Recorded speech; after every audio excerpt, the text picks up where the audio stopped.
الفاينل امره غير وكرون امره غير. يا عيني يا عيني يا عيني يا عيني. فعلا يطلع من التشيكن دينر. مزار بيحاول ياخذ الفرصه هنا عند لاعب ثور. يا ولد يا مزار RUKH يغادر المباراه وايضا 4v1 بالنسبه لتيم ذا وورد اوف باتل.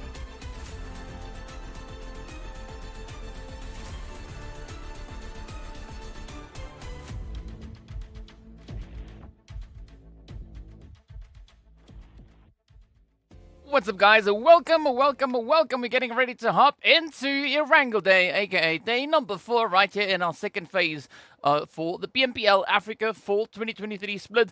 Now, we've been seeing some pretty exciting days already coming through. I mean, yet again, a very dominating performance coming through from RUKH, as we've seen yesterday. Just being sure that they stay at the top of the leaderboard, but FALCONS White, they've been chasing that spot, right? They've been trying to close the gap, looking to see if they can actually catch up with RUKH. And so far, they've not yet exactly accomplished that goal. But today, potentially, they could look to change that up. As we know, FALCONS White yesterday secured themselves a glorious 46 points. 6 points ahead of RUKH Esports.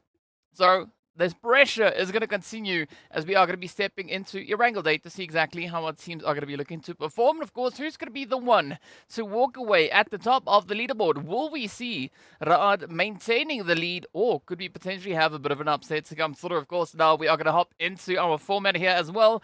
We are still within the league stage, so we are going to be working through our days here. All 20 teams are going to be participating. And at the end of our third phase, the top 16 teams are going to be progressing forward into those finals, accompanied with all the bonus points they've been able to accrue over these phases. And of course, well, it is going to be 3 days of 6 games, just jam-packed on in to see exactly who's going to be the team, not only to make it up into that MEA Championship, but also we're going to be taking a look to see exactly who will be those teams to potentially maybe get an opportunity to play in the PMGC. As we know, those points are still up for grabs, so there's going to be a lot for these teams to try and chase, to try and climb, and not only climb, but secure their position moving through. Now, based on the points that we've had so far, based on the points that we've seen up to this point, FALCONS White, they are holding on to quite a bit of a lead. 130-point lead. That is going to be quite difficult to catch up to. But of course, the teams can still look to utilize our point system here. Of course, first place is going to be worth 10 points.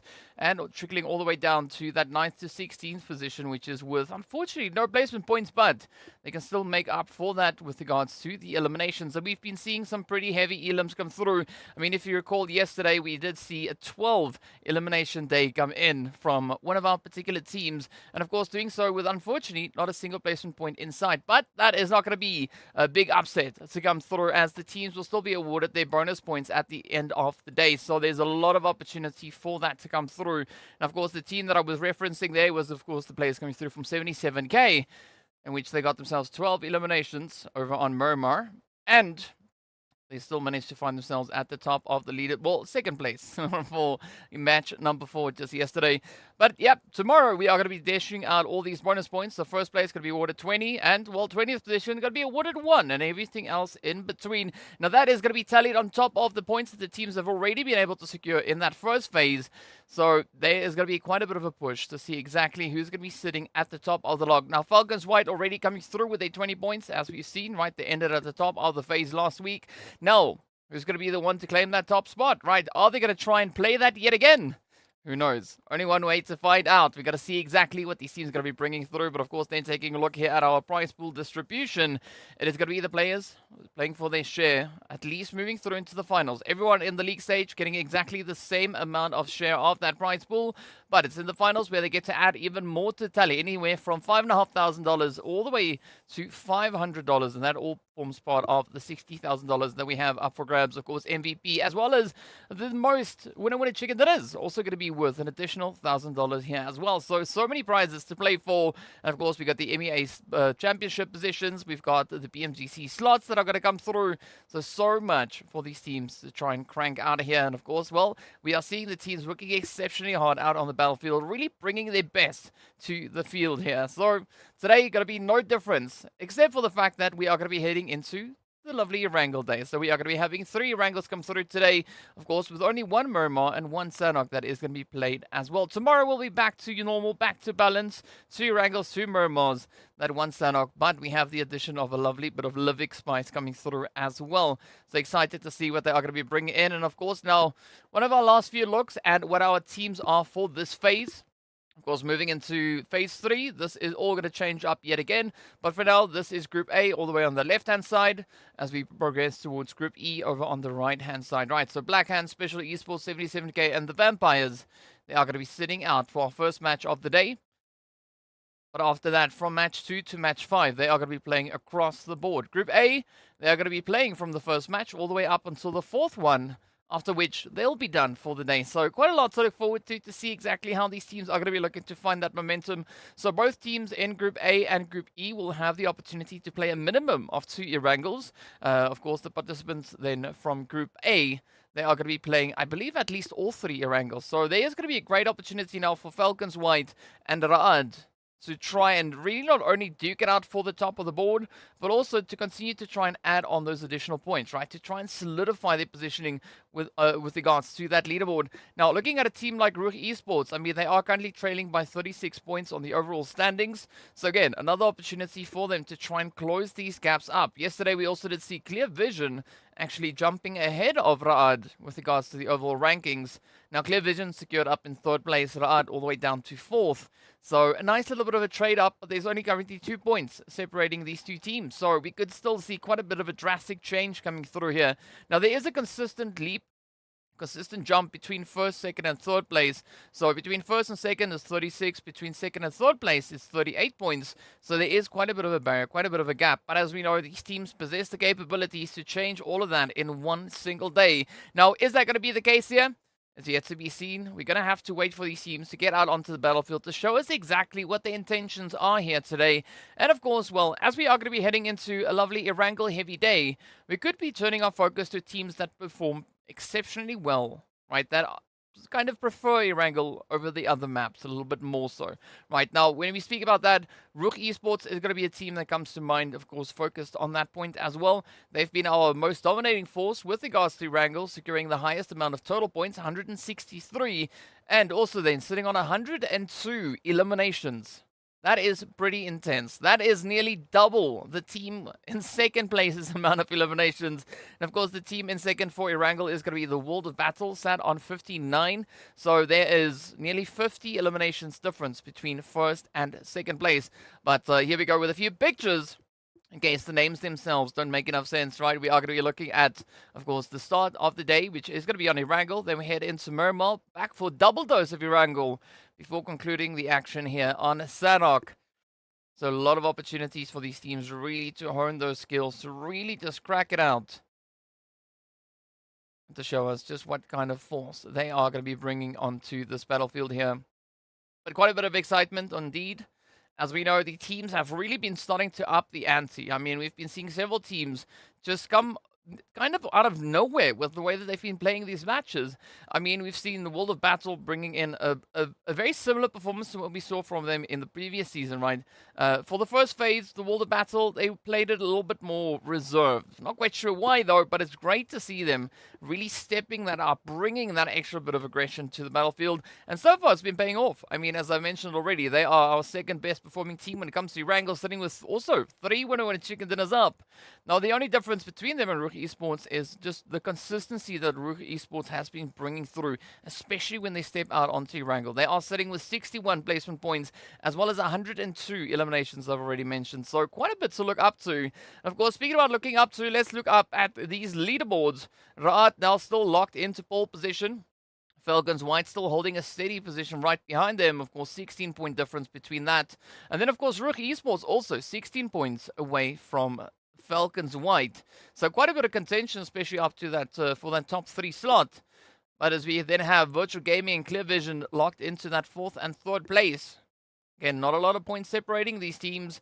As we venture onto our 2nd page, the situation will continue here with single-digit gaps. Assistant pretty much being the flow all the way down to that 20th position. So a lot of this can change especially here today, but it is going to come down to what these teams' intentions are, right? Are they going to be looking to qualify not only into the top end of that board, but as we know also then, there is an opportunity for the teams to try and qualify for the top 12, at least for this phase. Because there's always that chase to make it into the bonus match come tomorrow's games. So looking at the situation, there's still quite a bit of shifting that can happen here. We don't have any dominance necessarily being shown within this phase. So I think it's all going to come down to the very last match tomorrow, unless something drastically changes here today. Based on what we've been seeing over the previous 3 days, there could be a bit of a surprise around the corner, but, well, we're going to have to see what these teams are going to be bringing in to see whether or not that is going to be the case, or maybe there could be something else up for grabs. Speaking about something else up for grabs, we are going to be hopping into a nice bit of a preview here, so let's take a look.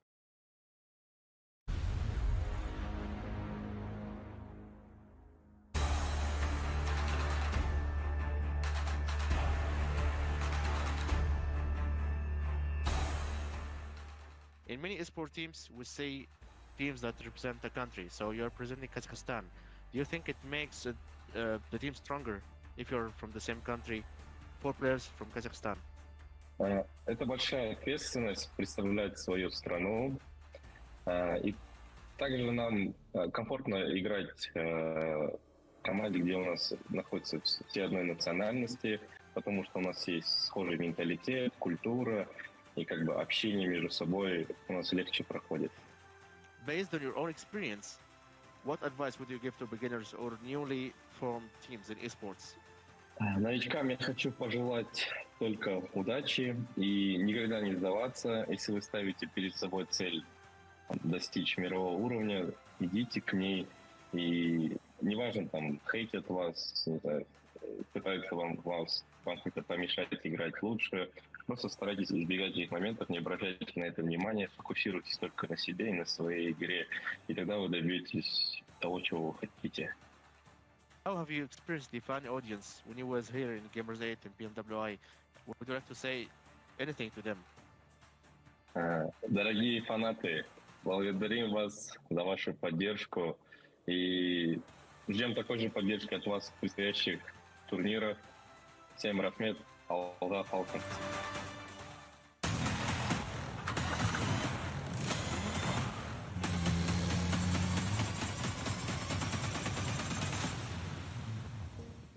Well, there we go, there we go. Good interview coming through with AXA yet again. We did see AXA yesterday. We did see AXA again today. English, speak English. Yeah, Trey, I mean, if only we could get... I mean, when I did the interview with AXA, of course, he was speaking English, but AXA prefers to speak in the language that he is most comfortable in, which, of course, is his mother language, right? So it makes sense. But either which way, it is a translation on top of a translation that needs to be translated. It's a bit tricky. It'd be great to know exactly what they said though, but yeah, unfortunately my Arabic is not quite on par. It is one of those things. It is what it is. But what we also know what it is that it's almost go time. We are getting ready to hop into our first match here for today. We are going to be jumping straight into Erangel. So curious to see what the flight path and the Zoran and all that is going to be doing here. I know you know him personally. He's your friend. Well, that's cool. I mean, as I've said before, I've also met AXA before. Did an interview with him. He's quite a fun guy to talk to.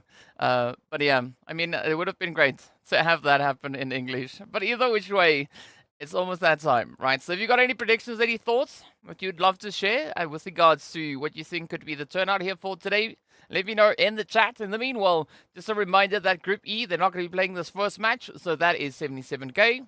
As well as the players coming through from Blackhand, Special Esports, and the Vampires. They're going to be sitting out for match number 1, but they'll be playing from match 2 all the way through to the end of the day.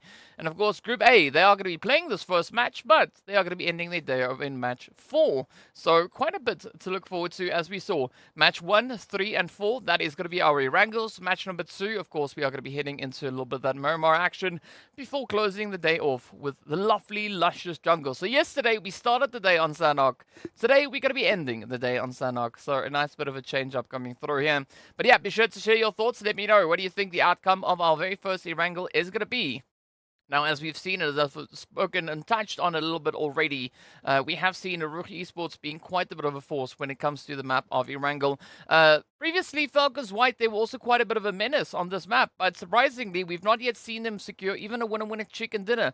Yes, they are held within the top 4 with regards to the overall Erangel plays, but we've not yet seen them secure that winner-winner chicken dinner. So who knows? Maybe today could be that day. Of course, they are going to be playing through all 3 of our Erangels available here today.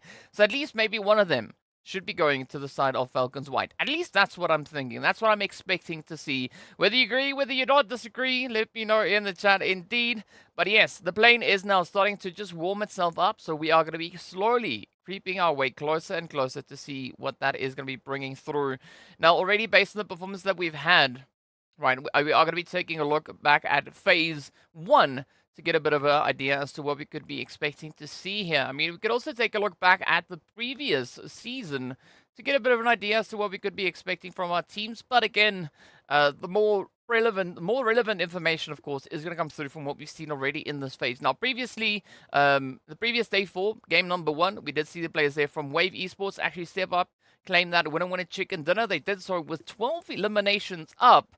Now, we do have them on this battlefield yet again. RUKH Esports settled for 2nd place with 8 eliminations. We had the players then from PLUSEIGHTEEN coming through with 10 points in total, 8 of which also then came through from elimination. So there's a bit of an expectation being created here. As we know, all 3 of the top placing teams in the previous day 4, they are right here out on this battlefield yet again. So I'm curious to see whether or not they are going to be looking to repeat those plays, maybe bring in that same bit of consistency, because we've seen now teams really loosening up a little bit in comparison to the first phase, going more into their own as we've been progressing through phase number 2. So who knows? Day 4 could be full of surprises as these teams are going to be showing exactly what they can bring on in. But yes, we are just a few mere moments away from seeing exactly what that will bring.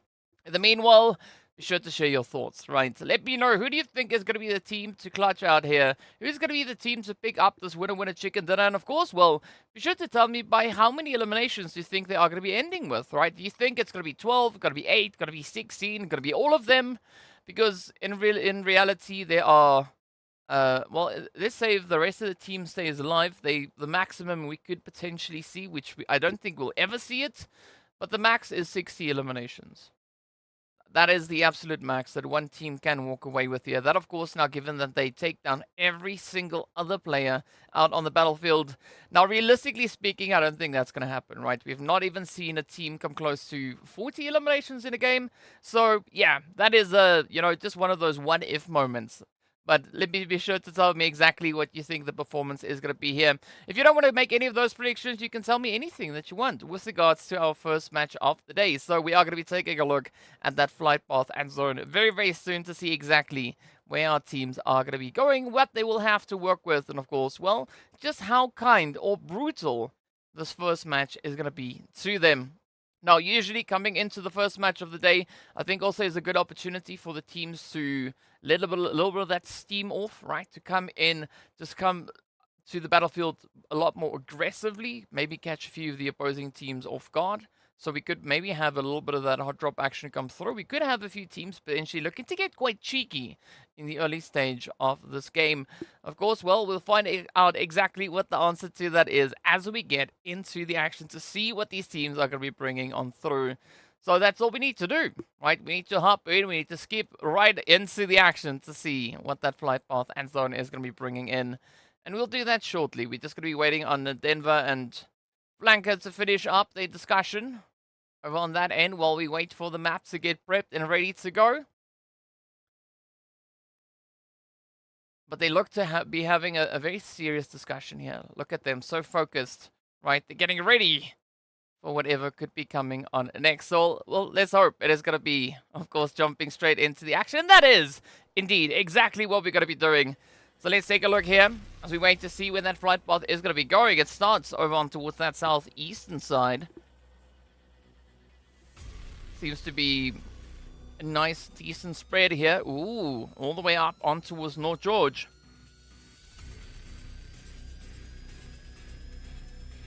It's a great angle. Peak of the proceedings. But now we've got to wait to see exactly what that zone is going to be bringing in as well.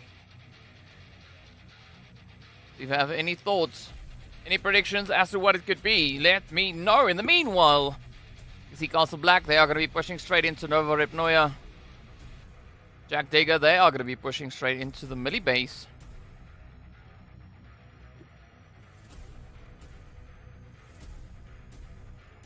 But now we wait in anticipation for the zone. I mean, I think at this point, specifically looking at where that zone or that flight path is positioned right now, regardless of what the zone is going to be doing, I think it could be complementary unless it goes for quite the extreme shift. And we'll see in just a short, brief moment. Ooh, there we go. Alright, so it's going up north. So RUKH Esports, they're going to be quite happy with this one. They will be having very easy access, not only to Severny, but they're not going to have to stress too much with regards to their rotations here. Superpower and XENON and Revo, Ra'ad rather, going to be holding that straight over onto the western side.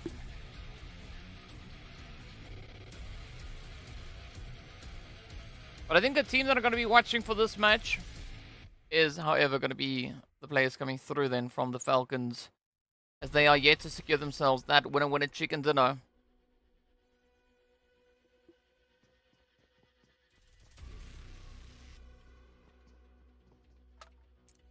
It is quite surprising though that even though we are several days deep into this event, we've not yet seen them secure winner chicken dinner on Erangel.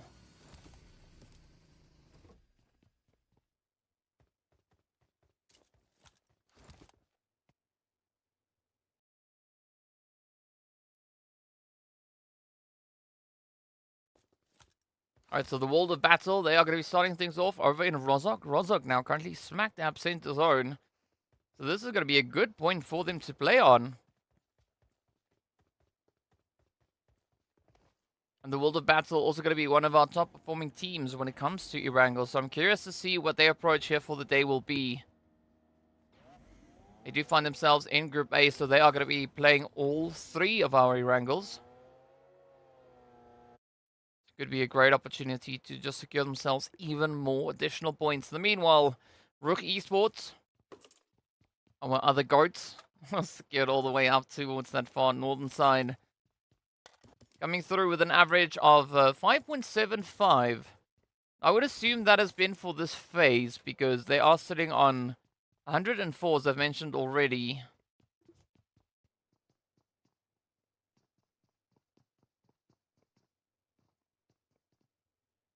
And if you divide that by the amount of games that they've played, it doesn't quite come to 5.75. So I'm pretty sure that is only for this phase. Again, a decent average to be holding on to.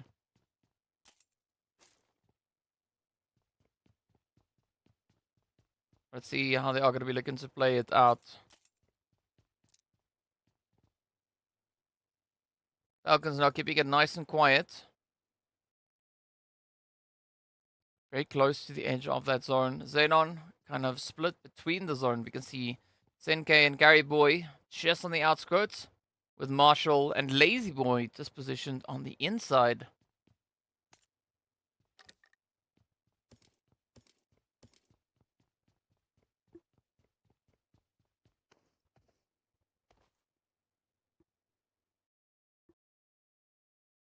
So Superpower could also look to play a little bit of an upset here. Not quite sure if they are going to be finding the angles over on towards XENON, but they are quite close to that. Alphology looking very, very confident just yesterday. So let's see how yesterday's performances will translate moving forward.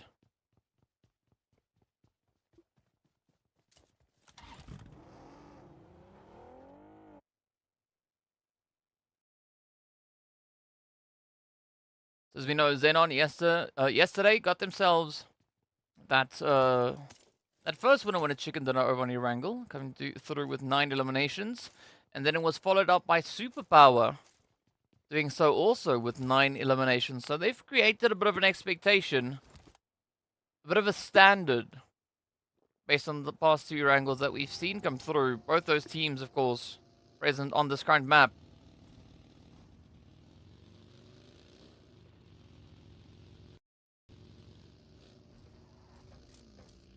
So let's see if they are going to be living up to that exact same expectation yet again.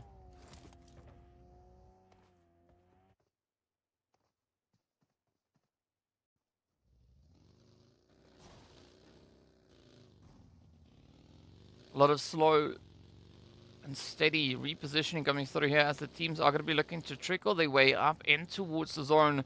But a lot of the teams are going to be focusing their efforts, at least for the time being, a little bit more towards the southern half of zone. The northern half is going to remain rather tranquil, at least for the time being. RUKH being one of the teams set up on towards the northern half. XENON now going to be extending onto that half as well. RUKH still going to be holding up in Savoni, but they are going to be starting to move up a little bit closer. Are disengaging from Savoni, making their play, heading up towards shooting range.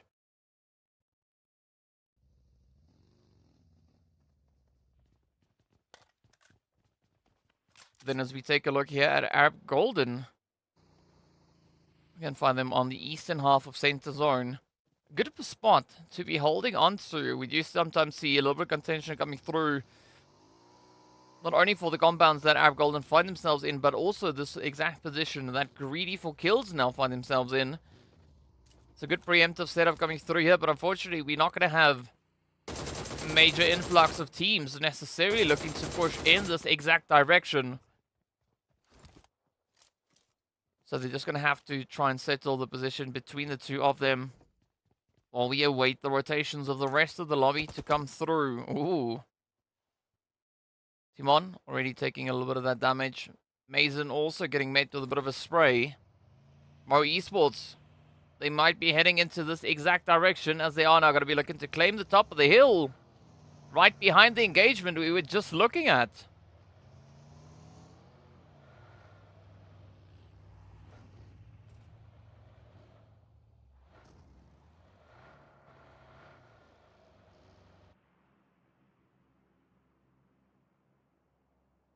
See what the play is going to be now, even for the side of +18. I mean, very far down south. Not quite sure if they are maybe anticipating a bit of that Jack Digger rotation coming through. But it could cost them quite a bit of health. And several meds just chilling out in that blue zone as the zone in the meanwhile does shift over towards the western side. Now yesterday we did see it pulling a little bit closer towards Everest. Just within that Gatka region, but now look at this. Again, 50-50 split. North and south with that beautiful bit of water body now just cutting through the center of the proceedings here.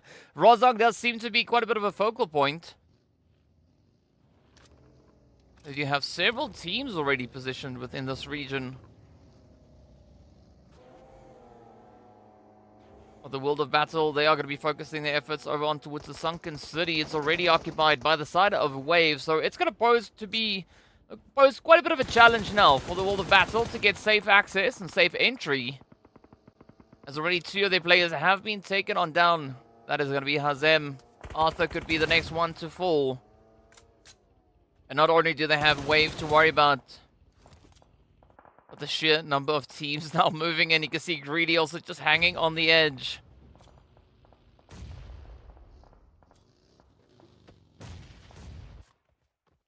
Jack Digger +18 yet to rotate up as both teams are still very much focused on the southern edges. Not quite sure what their approach is and why we are seeing such a delayed rotation coming through from them. But meanwhile, the tension, the pressure is going to start to build up in towards center zone.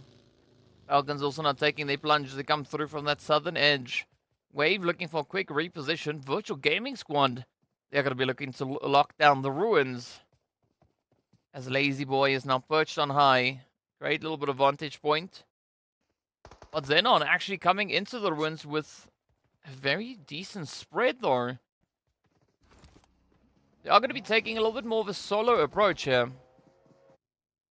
And will allow them and allot them, much more information That could be exactly what they are going to be looking to play for. In the meanwhile, RUKH Esports now just tightening the grip, coming through from the northern edge.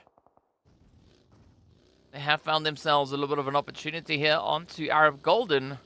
Again, Arab Golden, well, they're not going to be sticking around for much longer, as instead they look to focus down onto that waterway. Jack Digger +18. With a very costly play, as you can see, those health bars not looking all too great.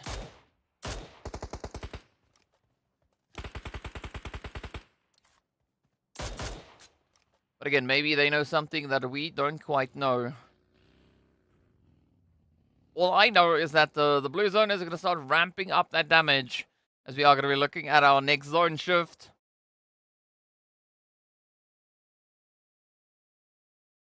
Ooh, alright, so it stays towards the southern side. So RUKH Esports Smash, they'll have to find a way to push up in towards the zone. Could expect a little bit of pressure now coming onto the side of XENON and potentially maybe Arab Golden. But it seems like Arab are going to be holding on to their current compound. XENON, in the meanwhile, they are going to be looking to make a little bit more of a preemptive play as they now focus their efforts more down towards the ruins itself. +18 and Jack Digger, I'm not quite sure why they are spending so much time here. I mean, neither of them even has secured a spray. Right, essentially they just out tanking on blue damage and for no apparent reason. So hopefully we'll see Jack also now look to disengage and start their rotation. Clear Vision also now getting welcomed in.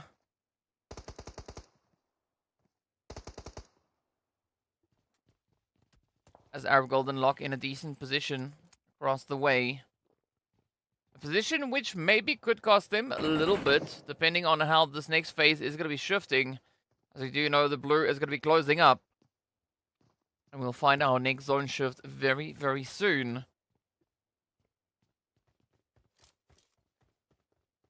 But Jack Digger still having a long way to go. Arab Golden clear vision here, though. I mean, depending on how the zone shifts, either of them could maybe find themselves in a little bit of a difficult play, because now both squads have made their position very well known.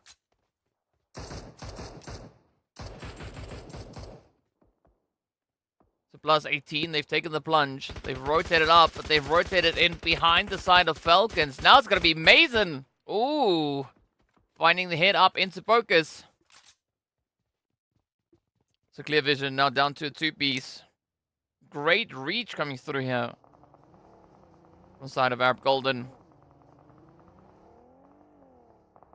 Castle Black also not going to be tempting fate as they get ready to go toe-to-toe with Falcons. Oh, Psych managing to evade that molly, but a quick reposition could maybe come in clutch as Castle Black are going to be looking to apply the pressure, looking to just push on forward. Oh, but Falcons white with the rush. Alaikum wassalam. Oh, Castle Black, they are going to be our first team out for today. Unfortunately, not a single point to speak of. And that is a very tough play indeed for them. I mean, looking at their overall performances that they've been bringing in on Erangel, we have seen a winner chicken dinner come through from Castle Black. So this is quite surprising to see them fall so early on.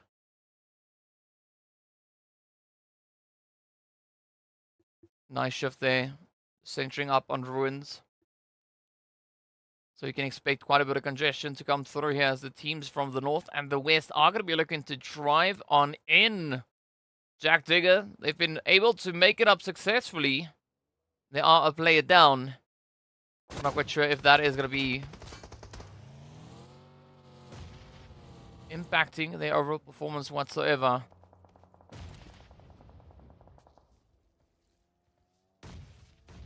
As I mentioned before, right, that zone shift, once it comes through, it could either work in favor of Arab Golden or Clear Vision. Now it seems like Clear Vision are going to be looking to drive that one in. Speaking about driving in, that is exactly what Miramar here has got in mind. As they do find AXA. Falcons now down to a 3-piece. Hey, what's up, Ashir?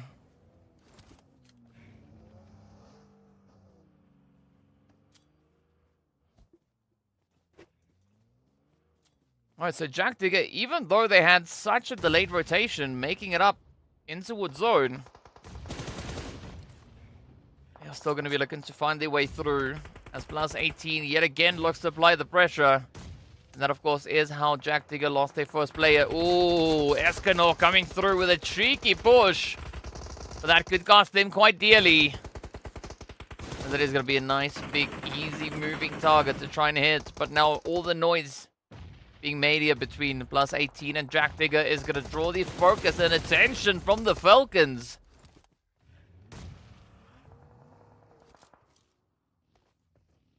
So that is going to be the end then for Jack Digger as Teak sneaks in the nade, and that is all that's needed to end their run. Still quite a bit of tension building over towards the eastern side of zone with Mo Esports, Wave, and Smash. You see those hits continuing to fly on through. Clear Vision also coming in with a bit of a reach play all the way from the edge of that zone, but it's going to be the end though for Mo Esports.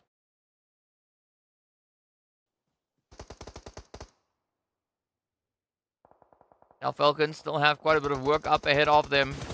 Are going to be looking to utilize the hard cover as best they can. Trying to clear a bit of a way. One shot.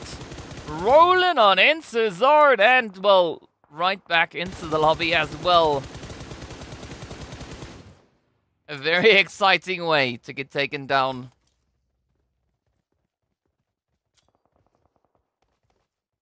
But Wave still looking for the opportunity, still looking to see if they can actually get themselves secured. In the meanwhile, it's going to be RUKH Esports and XENON prepping for a bit of a showdown. They're playing bumper cars out in the blue. Rami now trying to find the spray onto Marshall. But a heavy dip, dive, and dodge coming through on their end. Hey, what's up, Habib? RUKH Esports now getting punished by the blue as they try to make their way on forward. Gaddafi locking in the DBS sprays. But Falcons still managing to get the jump in on Smash team, and it is the end of the road. XENON now going to be looking to gatekeep onto RUKH Esports, and that is it. Down they go as the blue zone comes through with that last bit of devastation. Hemo bringing in quite a bit of a helping hand. Several teams now getting beaten down all over the place. We are left with only 10.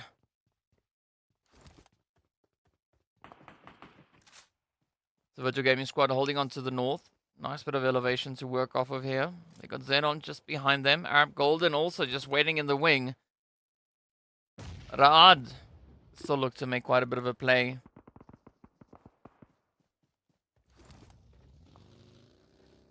It seems like +18 are going to be looking to keep at least that initial push at bay. Superpower now, they've moved up in towards center zone. Wave looking for the opportunity as they are caught still on the outskirts of zone. All the way over on that eastern side. +18 now. Getting dealt a very, very tough hand as they are down to E-Flex. Of course, they are now pincered between Raad and Superpower. So again, +18, not going to have an easy time to play through the remainder of this phase.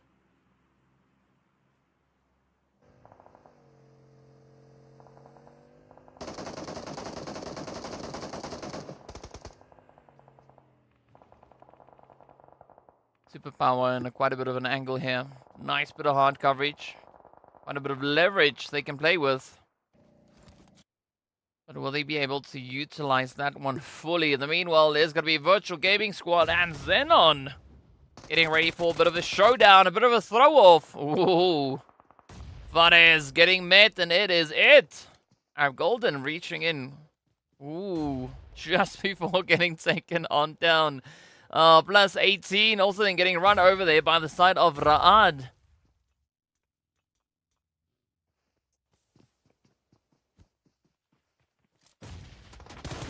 XENON now receiving a little bit of what they've been dealing out. You can see the plays, the sprays continuing to find their way on in. Virtual Gaming Squad.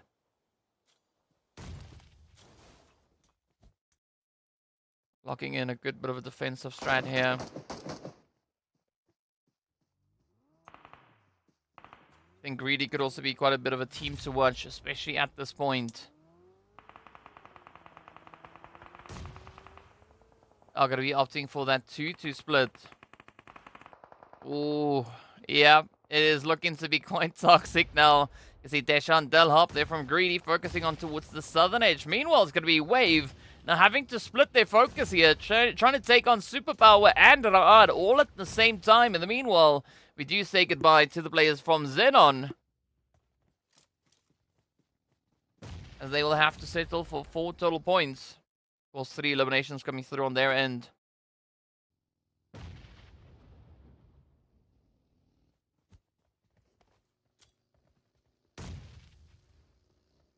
RUKH still going to be looking to utilize a little bit of that ridge coverage, as they could maybe find a bit of an angle down over onto not only Wave, potentially over onto Superpower themselves. The predictions coming through here for Wave as well as RUKH.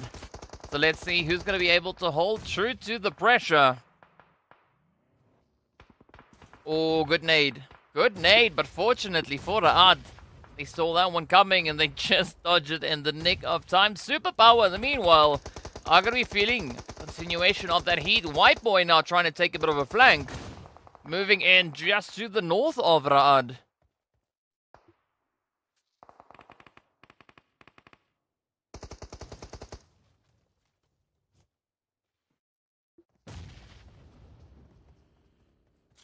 So I don't quite see RUKH making out of this one in one piece.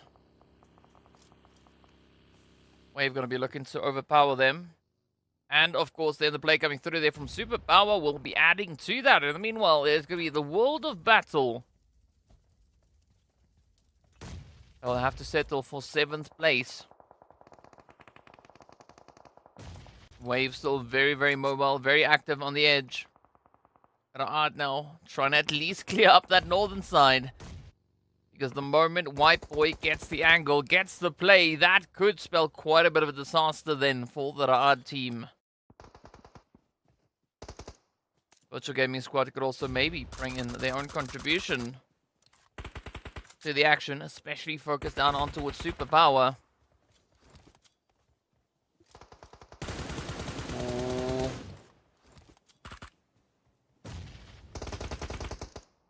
Hardy looking to find that reach, but again, RUKH still barely within the zone. They don't have many options with regards to rotations here. So quite a bit of pressure being applied by both Wave and Superpower.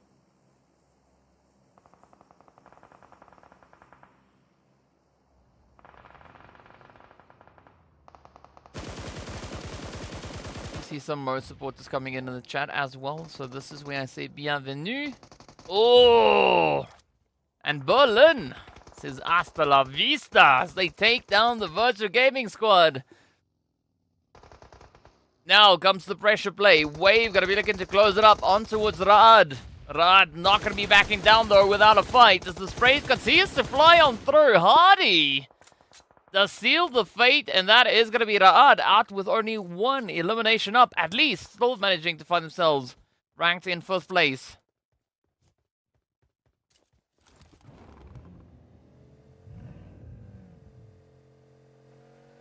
Let's see what the play now will have, or hold rather, for the side of Superpower. Nice smack dab center zone. Greedy gets a move in, already sitting with 7 eliminations up. But Wave and Falcons are sitting on 10 on either side.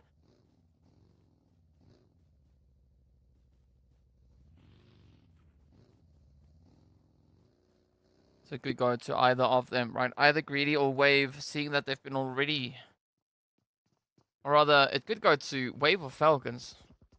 Seeing that both teams have been able to hit those double digits. But Greedy and Superpower are the only 2 teams left on a full piece. So let's see what this angle will hold now for Greedy. Because they've not exactly been able to secure themselves a decent position moving into the zones. We can see them just hugging on the outside of the zone. The blue is going to start to move very, very soon. Falcons now going to be trying to make their own rotation.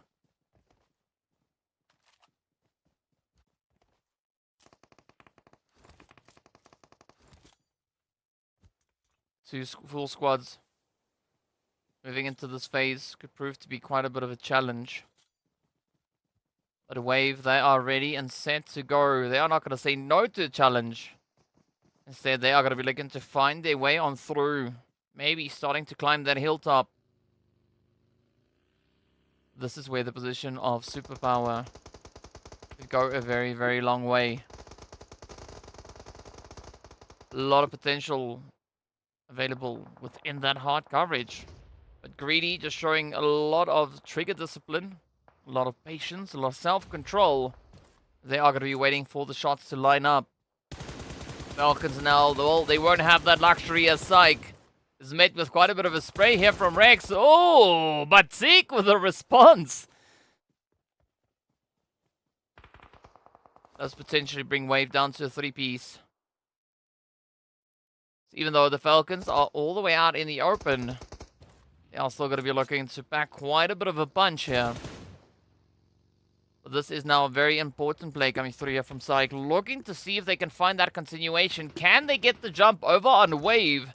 And in doing so, at least alleviate a little of the pressure coming through on this western side. Falcons now sensing that the Wave squad is not necessarily going to be looking to allow any of their presence to be had right here. The utilities are getting sent across. Wave waiting in anticipation for those angles. Peak has been spotted. They get up and down they go. Now it's down to Psych.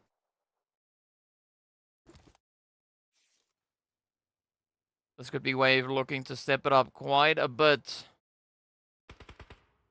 Psych, no stranger to a challenge, are going to find themselves in quite a bit of a challenging position. Hardy now on the front line here as well. Could maybe spell a bit of an upset now for the Falcons. Superpower. No one is really focused in on them just yet. But here they sit with 5 eliminations up.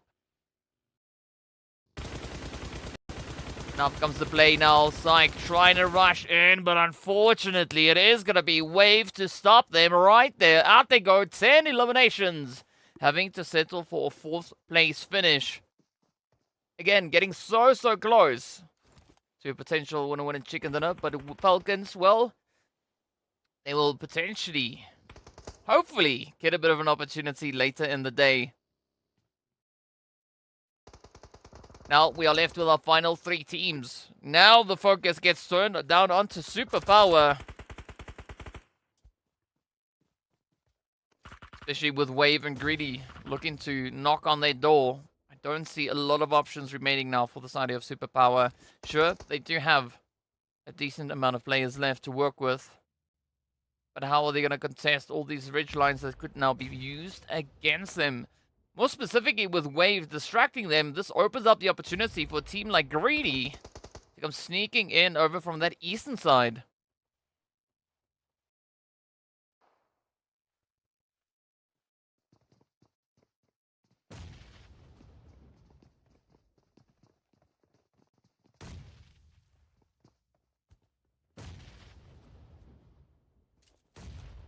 Alright, so Greedy now getting touched by the blue as they will have to push on forward. Superpower also not too far away from finding themselves in exactly the same setup.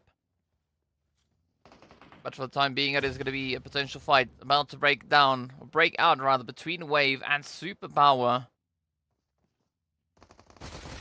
Moy saying that the Falcons will get a chicken dinner today, just not right now. Oh, but look at this. Superpower. They're going to come rushing in, dipping out into the blue. Rex.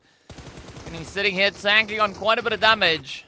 Oh, but Superpower. Down they go. 3rd place it is.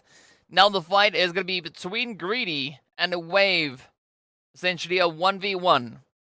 Both teams having many knocks on their ends. Oh, but Del Hub can't resist the temptation.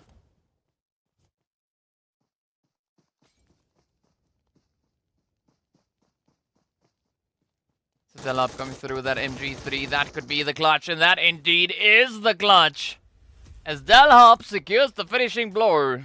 And with that, they send back Wave Esports. But Wave also mounting quite a bit of aggression here today. But you gotta give it up.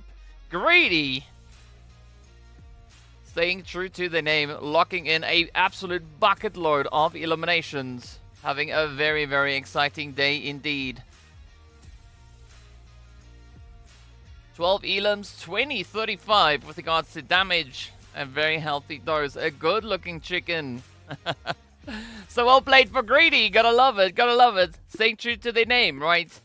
They are greedy for eliminations, and that is exactly what they managed to do, clutching in double digits. So much action coming through here. Wave also working quite hard to try and secure themselves a strong finish. I mean, they had their eyes set on that winner chicken dinner, but Greedy, well, they also did, and they had other intentions, and unfortunately, with the MG3 coming into the last bit, it does prove to be quite a bit of a challenge. I mean, especially if it's locked in on 990 rounds per minute, that is a pretty contentious play to try and contest, right? So, yeah, mad respect going out to either of our teams, still doing quite a bit of magic out on the battlefield. And, of course, a very exciting way to kick off the proceedings here for the day, as we've seen these teams just locking in so much aggression. But, of course, it's about that time for us now to take a look and relive a few of the magic moments that we had in this past game. As we know, we are going to be taking a look at those highlights to just shine a little bit of light on the top moments. Well, it doesn't seem like that is exactly what we're going to be doing right now, as we are instead going to be hopping into our MVPs. Is going to be Teak walking away with the most eliminations, 2 of which has come through from the use of utility. Gaddafi coming in there with 922 with regards to the damage. And of course, we've got a one shot, locking in one long shot, 395 meter hit. Very impressive play indeed to come through. As to where Jahad is, I have no idea. Jahad is somewhere, as is the rest of the people. But that is what it is, right? It is day number 4 and a very good finish coming through here from our MVPs. But now we've got to wait to see exactly where we'll be having the rest of our stat breakdown, right? As we know, we need to take a look at the match points. We need to see how all of that impacts our overall standings, where these teams find themselves, what the damage graphs look like, how much damage our teams were able to cause here. As we did see, of course, then the players from Greedy locking in just over 2,000 damage in their performances here. So it does give us a bit of an idea as to what we could be expecting. Of course, a team like Wave, they secured themselves 14 eliminations. So I think they might have just a little bit more damage. I mean, it makes sense, but as we've seen, that's not always the case. Sometimes the damage is quite different with regards to how these teams were able to accrue their points. But of course, we'll be shifting into that very soon to see exactly what the situation is. But again, a great way to kick off the day. Let's take a look at these highlights.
Well, Delap coming through clutch with that MG3. And again, as I've mentioned, right, contesting an MG3 is pretty difficult.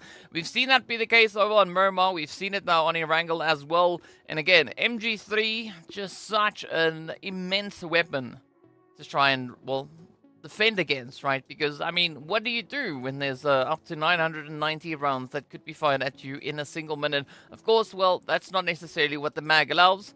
The mag, of course, containing far less rounds than that, but still a very exciting one. Let's take a look at our match points.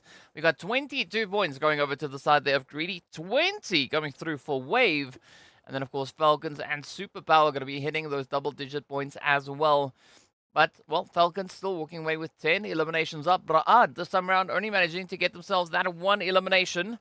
And again, Ra'ad, Virtual Gaming Squad, and XENON taking 3 different approaches to getting themselves secured up onto 4 points for this match. Clear Vision just going to be capitalizing on a little bit of that aggression as we take a look at the second page. The World of Battle coming into 9th position, but unfortunately, Mo Esports and Castle Black, they are going to be sent back to the lobby empty-handed. They weren't able to secure themselves any points. Castle Black, of course, getting taken down very early on in the game. They were the first team to fall. MEA Esports not too far away from that. I believe they were the team to go out in 14th position. But still, a valiant effort being brought through from our respective teams here. But we got to see now even more of that follow through for the remainder of the day. As we know, today is Erangel Day. So I'm curious to see whether or not the dominance that we had now come through from Greedy, Wave, and Falcons is going to persist for the remaining Erangel games rather that we have. But first up, we are going to be changing things up. Of course, we are going to be heading into a little bit of Miramar to see what these teams can do, as they will have a go at the only bit of desert we'll be having here today. Of course, in the meanwhile, taking a look at Falcons White. They brought in quite a bit of a performance here, coming through with those 9 eliminations, or 10 in fact, as a Teak carried half of that on their shoulders, walking away with 609 damage. And of course, Axa, unfortunately, not able to find any damage, but instead receiving quite a bit of that. Puncher being our master evader here, only taking 173 damage. So good run. Falcons really confident when it comes to, well, whichever map you throw at them. But so far, Erangel, being a good one for them. Of course, now moving in towards Miramar, we know Falcons White, a very proficient team when it comes to the desert, right? They just have an extra little bit of spice, an extra little bit of strategy when it comes to utilizing that available space. Another team that could also potentially look to step it up here is going to be the side here from Wave, as we take a look at their plays coming through from the past Erangel. You can see Rex, Hardy, as well as Gaddafi and Bedrock's coming through with their respective performances here. Rex carrying the team with regards to those elims. Gaddafi really softening them up, right? Dealing 922 damage. Nearly 200 more than what Rex has been able to find. But Bedrock's coming through with the buffer there as well, right? Taking a little bit of that damage. Not too much of it. I mean, 452. It is still a respectable number, but as we know, Wave, well, they had to settle for second place. Now, let's take a bit of a comparison look between Rex and Delhub. Of course, Delhub, the one to close off the match up against Rex. Now, Delhub hitting the shots when they needed to go through, only finding themselves 525 damage, but still finding 3 eliminations out of that. Rex, on the other hand, they've come through with 4 assists, adding to those 5 eliminations, and of course finding themselves a healthy dose of aggression. 730 damage additionally, so very, very healthy play coming through from their end. But now we got to see how all of that translates over onto Miramar, right? We got to take it from Erangel, add a little bit more space, change the terrain up ever so slightly, and of course, well, that will give us a little bit of Miramar. Also got to change the color a little bit, right? Changing it into more of a little bit of a deserty looking terrain. But yes, that is going to be the beauty of Miramar. A lot more elevation with regards to the terrain, several more valleys as well. So curious to see where those zones are going to be going, how these teams are going to be looking to accommodate for that. And of course, well, more importantly, we need to see where exactly that flight path and zone is going to be taking us. So if you've got any predictions, any thoughts as to what it could be, be sure to hit me up in the chat. Let me know what you think the outcome of this match is going to be. This game also is going to be the welcome of Group E, right? So 77k, Black Hand, Special Esports, as well as the Vampires. They're going to be playing their first match of the day. So excited to see what they are going to be bringing in. But of course, well, this is the start for them. The other teams, they've already had the opportunity to warm up. Now, in addition to that, Group D are going to be sitting out. So that is Arab Golden, Castle Black, as well as Superpower. And of course, then the players coming through from Virtual Gaming Squad. So Virtual, well, they won't have the opportunity to bring in a little bit of the upset yet again, but we'll see how that is going to translate moving forward. And of course, well, there could be many teams to step it up here. As we've said, right, Falcons White, a very, very dominating force when it comes to this map. RUKH also going to be one of those teams, right, that perform quite well when it comes to the map of Miramar. They are currently held on to 3rd place overall with 1 winner winning chicken dinner, at least with regards to Miramar. And then, of course, coming through with 82 eliminations. So let's see whether or not they are going to be finding any more of those as we are going to be hopping straight onto the plane. And, of course, the flight path is going to be starting us all the way down in that southwestern side. So Falcons, they are going to be quite happy about this one, as the flight path starts right where they want to be. Let's see where the rest of the teams are going to be looking to go.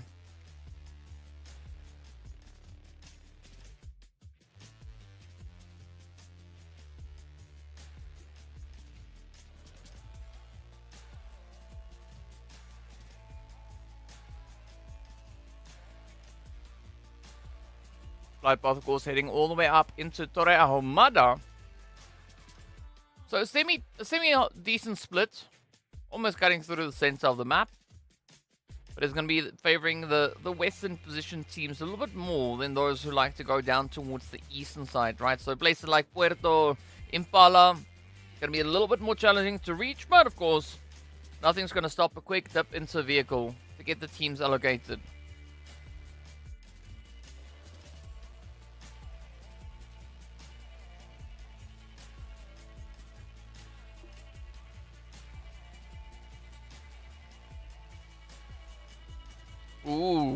Ooh, look at that zone. A very western shift.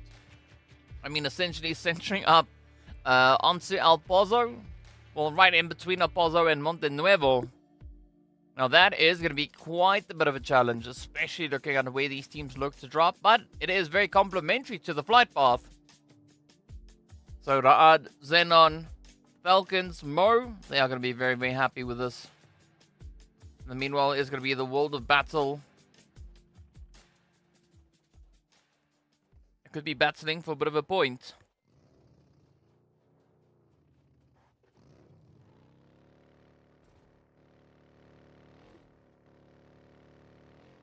They will need to get themselves just out of harm's reach. But Picardo, yeah, already we do see the players there from Clear Vision also just holding up towards the northern end. But a good spread coming through from the teams. I mean, the 77k, essentially the only team here now looking to make a bit of an upset.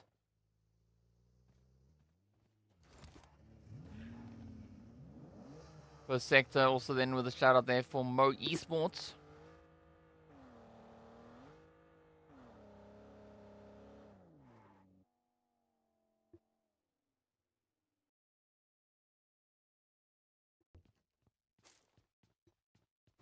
But unfortunately, per sector, if you speak too much French, I won't be able to understand you. Je ne sais parler français, je parle anglais. Et je viens Afrique du Sud. There we go. Now with the formalities out of the way, let's see what our teams are going to be doing here. FALCONS, all the way down to Valle del Mar. RUKH, right here up in Monte Nuevo.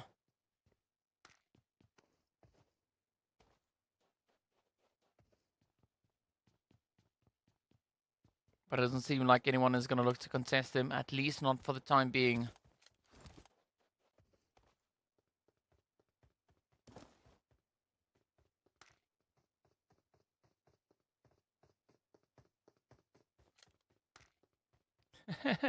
No, Persecta, I knew what you said. You said, let's go, Mo, right? That's what you said.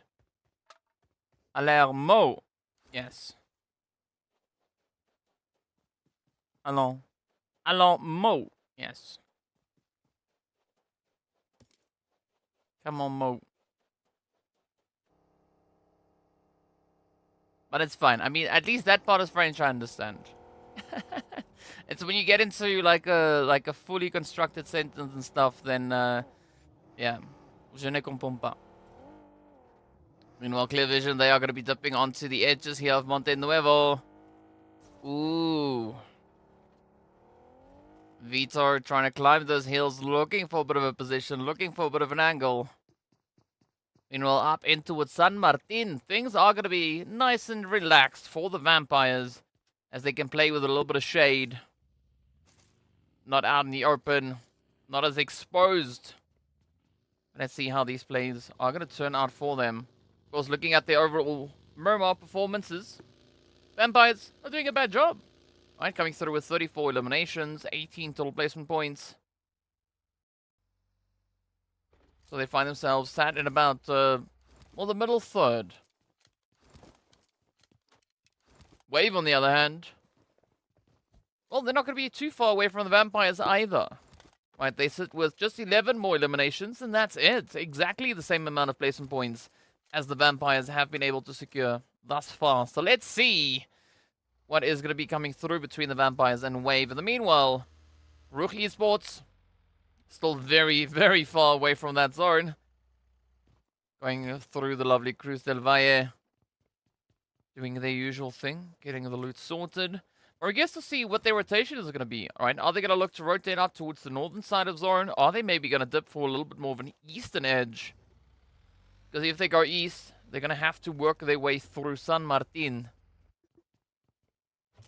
And we could have a little bit of difficulty coming through on that end.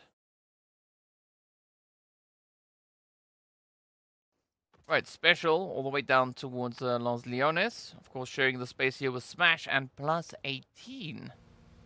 Ooh. Alright, let's see if anyone is going to look to get a little bit more aggressive.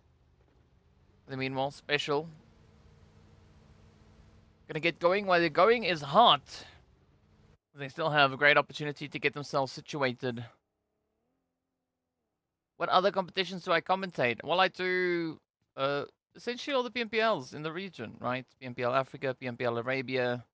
I've done the MEA Championship, done PMNCs, PMRCs, PMMCs, PMCO. Yeah, so a whole lot of the PM stuff. That is it. What has been happening for the past few years, so yeah, that's where we are. In the meanwhile, we also can see exactly where Ra'ad is, as they've now moved over on towards the western side, looking for a bit of a position here. Not quite sure if they want to share, but over on towards their western side, they will find the Falcons. So XENON is just over towards their northeast, up in towards Pozo. We got clear vision, just slightly south of that. And of course, the Falcons over on towards the other end. Yes, you did see me on Mzansi. Back when Mzansi was still happening. Oui, c'est ça, c'est ça. Ooh. Speaking about c'est ça, look at Hazem now, feeling a little bit of that heat come through as the world of battle. They're going to be trying to secure themselves onto the eastern side, just off center zone. Greedy also going to be making their dip into the zone itself, but they're going to have to fight through the vampires. And then, of course, the players there from Black Hand, RUKH Esports moving in behind them as well. So a lot of contention starting to build. Wave also just about to hit those San Martin hills. Again, we wait for +18 and Jack Digger to come through with the rotation. I'm not quite sure what the aim is here, why they like to come through with such a delayed rotation. But especially on a map the size of Miramar, that could maybe be quite a bit of a costly choice to make. Right, especially with Jack Digger holding on to such a wide split. But we'll see whether or not they are going to be making it up into zone successfully. It does seem like the players here from Smash are going to be opting for a more southern rotation. So wrapping all the way down to potentially Minas del Valle, Valle del Mar. We're going to come in behind the side of the Falcons. Rotating up in towards Ladriera. So that is a very interesting call being made there. But of course, we'll see exactly how that one is going to work out for them. In the meanwhile, it's going to be the Vampires and Greedy with the side order of the Wave just hanging in the wing.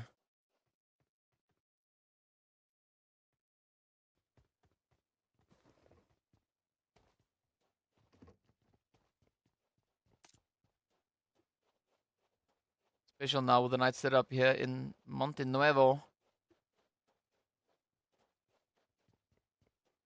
Oh, Nagato taking themselves out. And that is not going to be ideal for +18. They are so close to zone, but yet so far. Greedy getting ready for a little bit of action on the edge. We do have Wave moving up alongside them. Toxin trying to lock in that hit. Going for the single taps. Again, trying to be quite sparing with that ammo.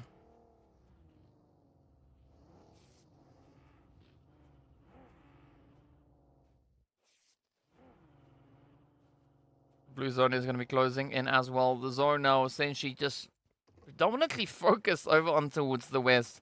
So El Pozo still being within the current zone, but that could change up with the next shift coming through. In the meanwhile, it is going to be clear vision now. Smack dab center zone, feeling the heat and pressure as Ra'ad looks to descend down upon them.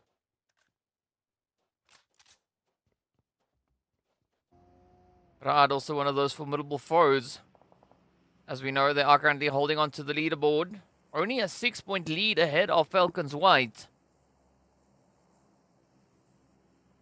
So Rad really need to try and secure as many sprays as they can coming through in this match if they are going to be looking to hold on to the lead.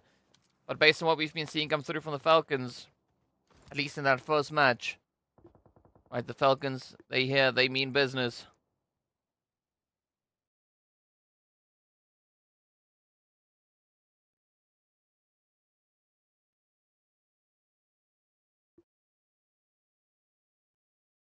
But that zone, oof. Yeah, that zone is not going to be easy. Monte Nuevo are receiving a lot of love. But, I mean, Falcons taking it a step further. I see them already perched up on the beautiful elevation towards the southern side. So that could come in quite handy, especially looking at how the zone is developing.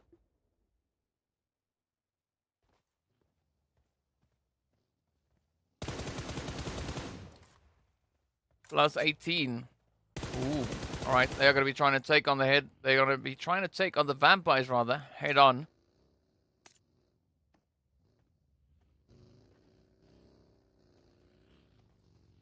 But I think the more opportune play here for plus 18 would be to maybe flank around the vampires. Get in front of them and gatekeep them moving in towards the zone.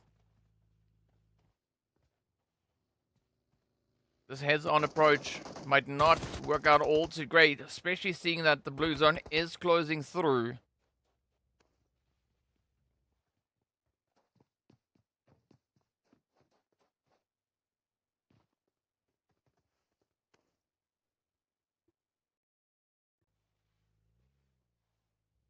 But the vampires just enjoying their time out in the sun.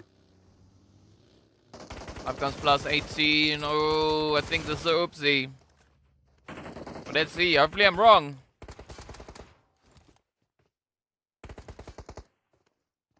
Maybe they get the plays onto the vampires like they intend to, but it is going to be a very difficult one indeed. Meanwhile, Jack Digger just joining us up in zone also are going to be saying goodbye to other players as they will hurtle themselves from the vehicle. RUKH Esports now hearing a bit of a commotion up ahead. So they are going to come a little bit closer to try and inspect to see exactly what is happening. They've got about 50 seconds or so left on the clock until that zone is going to be catching up to them. There's nobody ready to ooze a player. Yeah, Teaston, I don't think anyone's going to be oozing players. They might be losing, sure. But oozing, yeah, that's not necessarily a feature here on PUBG. In the meanwhile, it's going to be plus 18 now, turning up the aggression as they have found themselves at least one vampire in exchange. Oh, but Malik now locking it down. Plus 18, very close to paying the price. Let's see if XENON can get it clutch. The Blue Zone are going to be bringing in its own contribution of carnage. Oh! Down they go! Plus 18! Yeah, paying the big price. But of course, the vampires also biting off a really tough one. They were down to Malik. And now, well, the vampires also in a very, very tough position. So much, it's so tough that essentially I think we've lost. No, instead it was actually Jack Digger to lose the next player. So vampires, they still have a player up somewhere. Oh, it's Hazard all the way over towards the eastern side. Alright, so Hazard secured up in towards the zone. So good play going through from the vampires. Now it is going to be Mo Esports feeling a little bit of that heat as they go toe-to-toe here with 77k.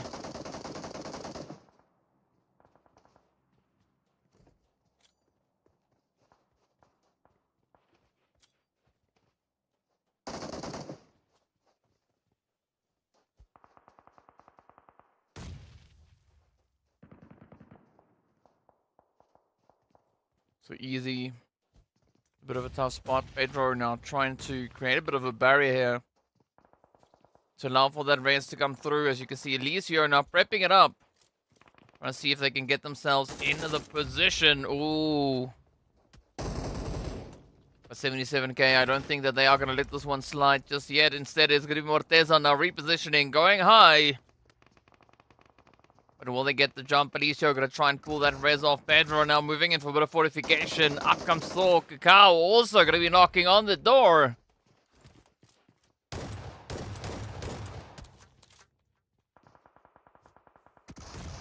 Oh, very fortunate position of that nade. At least here for Mo. And meanwhile, we do say goodbye to Wave Esports.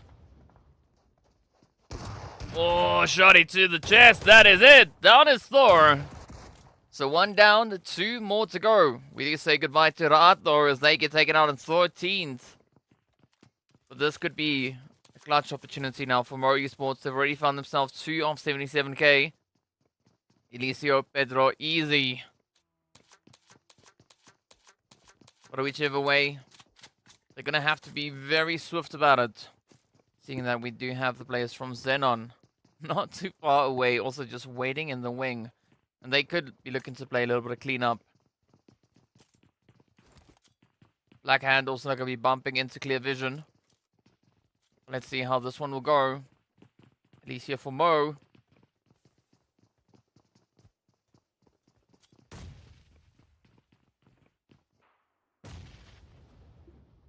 Alright, in the meanwhile, let's jump over to Black Hand and Clear Vision. Hey, there we go. Van Kid finding the spray up into Goa. Greedy spotted out in the distance as they too cannot resist the temptation to get their share of the carnage. Slice off that lovely lead pie. Meanwhile, we will say goodbye to Black Hand as Greedy does the other half. Black Hand getting sent back empty-handed. But now there's still a bit of an opportunity here for both Greedy and Clear Vision. Try and lock down the northern edge of zone. Mo and 77k still in essentially the same spot, but it's going to be P6 not to get spotted. Wow, Pedro coming through with a hit. Alright, Greedy going to be looking for their way forward. The world of battle. Could be having that bit of an obstruction now. Ooh, Falcons going to be sending it, but they will only find a bit of special up ahead as Teak now flies onto that southern edge of zone. Vampires could also be losing their final contender here. You did see that push from Smash now coming through on towards Hazard.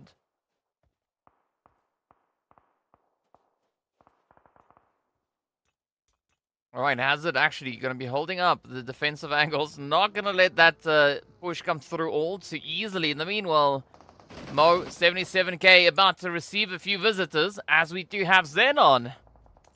They're getting ready to close up their position. Going to be looking to open up shop here. Oh, down goes the Vampires. 11th place with 1 elimination, 77k up top. Mo on the opposite end of the building. Oh, good nade by Lazy. It does find Marshall.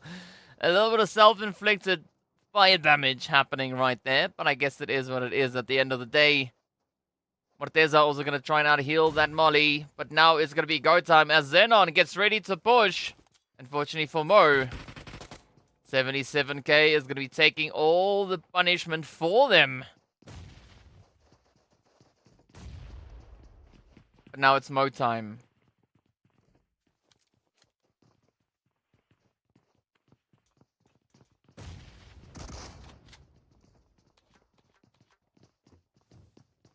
Let's see if Mo can survive the onslaught. It's going to be a 3v4.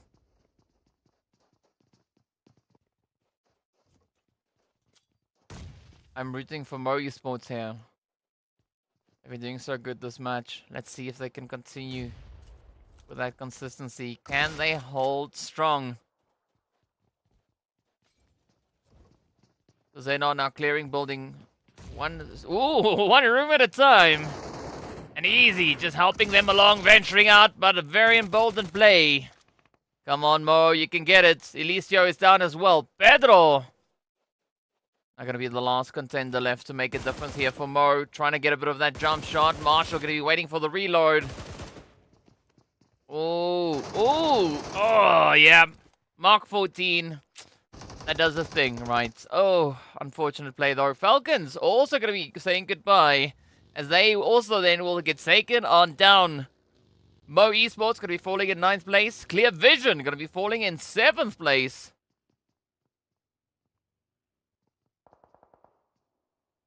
What a valiant effort being brought through there by Mo Esports. Walking away with 2 points to their name. A great finish, right? They held strong. Unfortunately, XENON just overpowered them. In the meanwhile, let's see what our remaining teams are going to be doing here as we are left with the top 6. Smash now going to be feeling a little bit of that heat come through.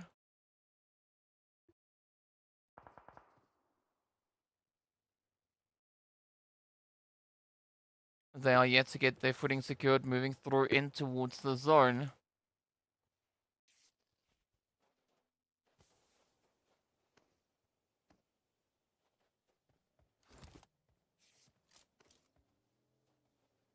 But RUKH Esports in the World of Battle holding on to some decent positioning here.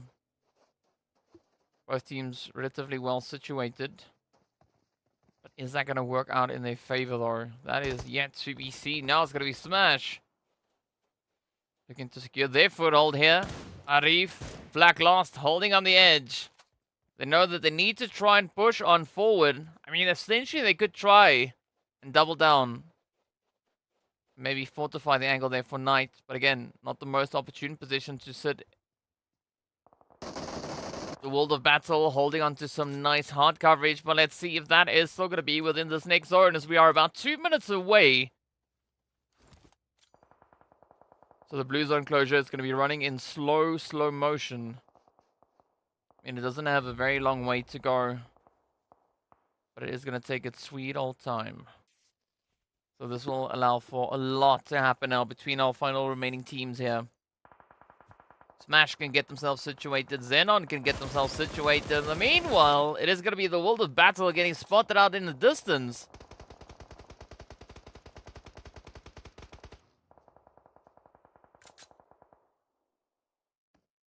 So Smash getting hit back into the lobby.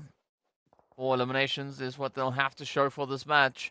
At least getting the additional placement points coming through, but now it's going to be G-Brute. Oh, trying to find a little bit of carnage onto the side of XENON. Greedy now going to be on the receiving end of all of that. Ah, oh, Doxon down. Desha. Oh, not going to survive it. And Delhub, the last remaining hopeful. Going to find themselves in quite a bit of a sweaty situation here.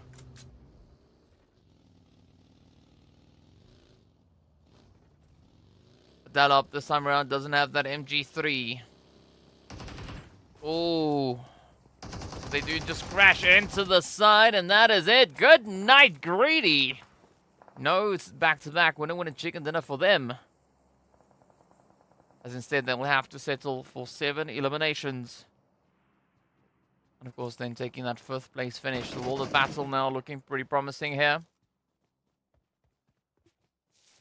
Let's see what rabbits they can pull out of their hats.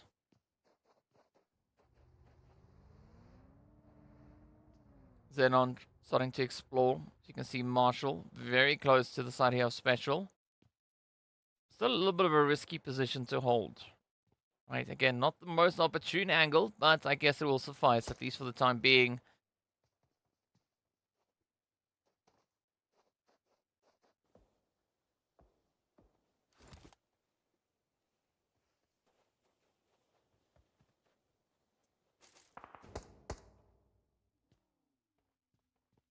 Alright, the World of Battle having even more opportunity available to them, as they are yet again situated within the zone. They have the hard cover, but they've got about 20 seconds left until that blue zone is going to start its move yet again.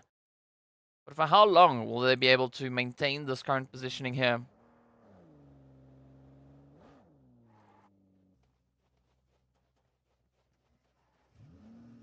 As we know, they are going to get tested. Looking to see if they will be deemed worthy of that winner chicken dinner. Oh, G-Brute! Getting beaten down as Arthur locks in on target. RUKH Esports also not going to be making the play, but look at XENON trying a little bit of a risky rotation. World of Battle right at the ready. Finding 2 of XENON. Now it's down to Carry and Lazy. Boy, oh boy, do they find themselves in a very, very difficult spot. But this could be the opportunity now for the World of Battle to lock in their presence. They have the hard cover to try and work with. Oh, Weiss and Ramsey now getting met with quite a bit of lead as they too shall try to secure themselves up in towards the zone. Ramsey and Weissy, off they go. That is special. Out in 4th place. Now it's down to the final 3 contenders. XENON down to 2. RUKH holding on 3. And the World of Battle still sitting with a full squad. They've got hard cover. But let's see, will they have that zonal positioning? At this stage of the game, it's all down to positioning, positioning, positioning. Blue zone getting ready to pop, and it's going to take us even further on down. So it looks promising for Hazem and Mohammed. But Krona and Arthur will have to find a way to get themselves in towards that zone. And still have access to the angles. Because you can see RUKH Esports, they are just playing the heck out of that ridge.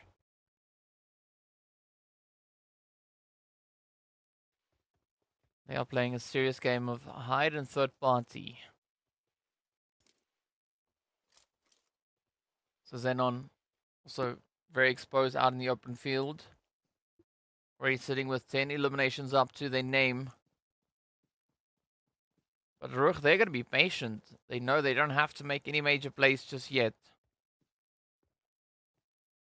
They can sit, prep themselves up, ensure that they are locked in and ready to go. XENON, they won't necessarily be awarded that luxury. They make one wrong move, they will get spotted and dealt with.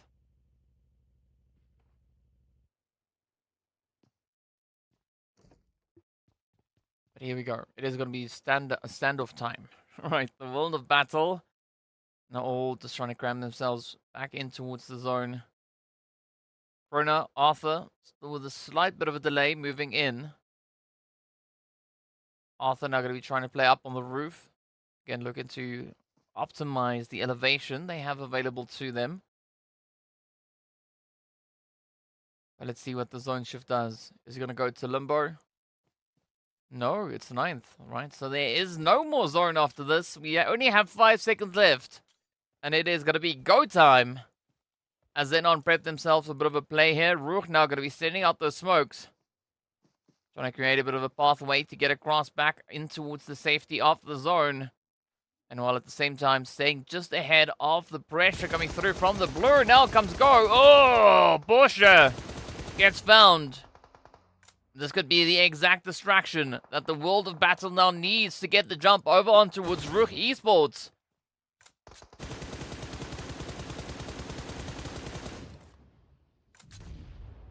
Unfortunate angle there for Krona as they will get dropped on down. Carry Boy not feeling the heat, and that is going to be Eugene to close it up. XENON out with 10 eliminations. That's going to be the play between the World of Battle. Eugene getting aggressive. They do find one. Oh, they're going to find 2, and that is it. Eugene picking up the half of World of Battle.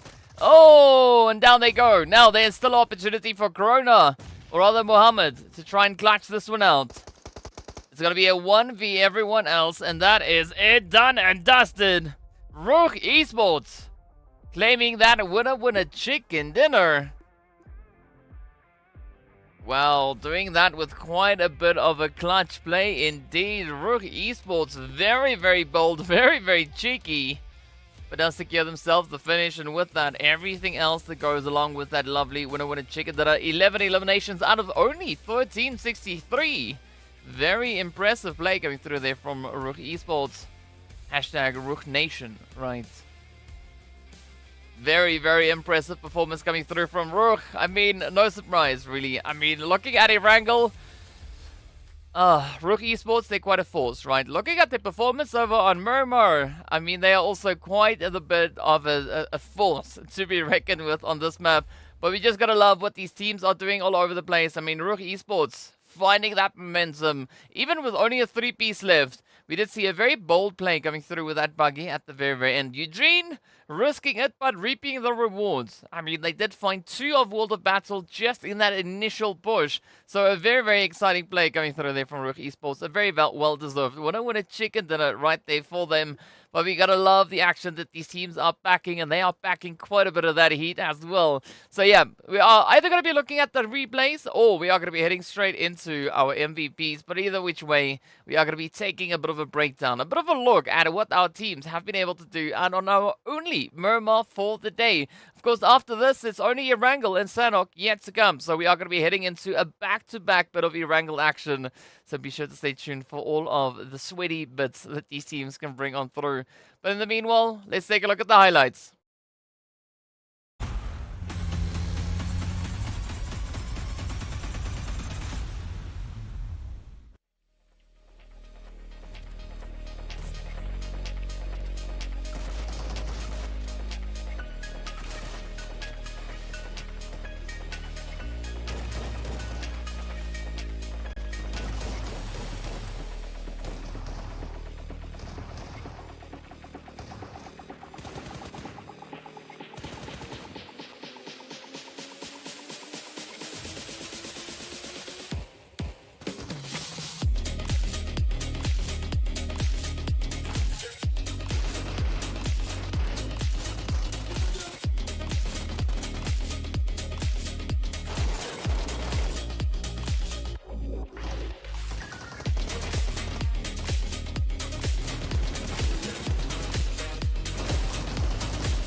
Well, Eugene just being an absolute menace in that last match, running down the competition with the buggy. Absolutely exciting stuff to see, but of course, well, now we're going to be heading into a bit of a breakdown to see exactly who our MVPs are, who got the most damage, who got the most eliminations, as well as those utility usages as well, right, as the longest hit.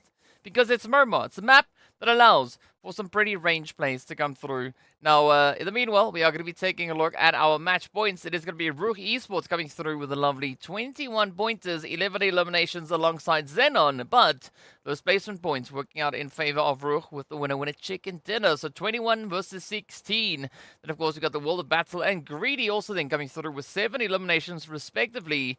But the World of Battle still managing to finish all the way in second place. Does award them 13 total points as opposed to the 10 coming through then for Greedy. So Greedy definitely trying, right? They tried so hard to get that back-to-back winner chicken dinner, but they were denied access. They were denied the opportunity. But there's so much contention coming through here. Of course, this is going to be RUKH closing out, rather, our 8th position as we venture further on down. It's going to be Black Hand and Jack Digger walking away empty-handed. But of course, well, they are going to be taking a stop over at our donut shop. So well played, though, to our teams. Bring in an exciting bit of action right here on our only Miramar for the day. But that means it's almost go time, right? For a bit of that back-to-back Erangel spice to come on through. And as we know, the players from Group A and Group E are going to be playing all throughout our available Erangels here. So FALCONS as well as RUKH, and of course then the players coming through from 77K and Black Hand. Those are 2 teams from either group, obviously, right? They will have the opportunity to show us what they can bring through moving into these Erangels. And, of course, who's going to be the team at the top of that leaderboard for today? Now, speaking about damage, here we go. It is going to be XENON walking away with 11 eliminations and 1,800 damage. And, of course, the World of Battle coming through on 1,747. Greedy as well as RUKH and Clear also packing quite a bit of a punch. But RUKH Esports holding up with that conversion rate, finding the exact same amount of eliminations as XENON, but doing far less damage. So a very, very strong conversion rate there, right? a healthy dose of play coming through from RUKH. But XENON, I mean, they are XENON, right? They are going to be shooting at anything and everything that moves up ahead of them. So you can't really fault any of these plays. The team's doing what they do because, well, they know best. They know exactly how to handle the competition out in the field. And we love what they are bringing to the battlefield so far. But as we know, right, that is Miramar for today. Done and dusted. We are going to be getting ready to gear up now for our back-to-back Erangels. In the meanwhile, let's take a look here at Greedy, as they've come through there with a 7 eliminations. Now, of course, this is their average performance, right? Doxson definitely going to be a very strong carry here, locking in on average the most damage, 668.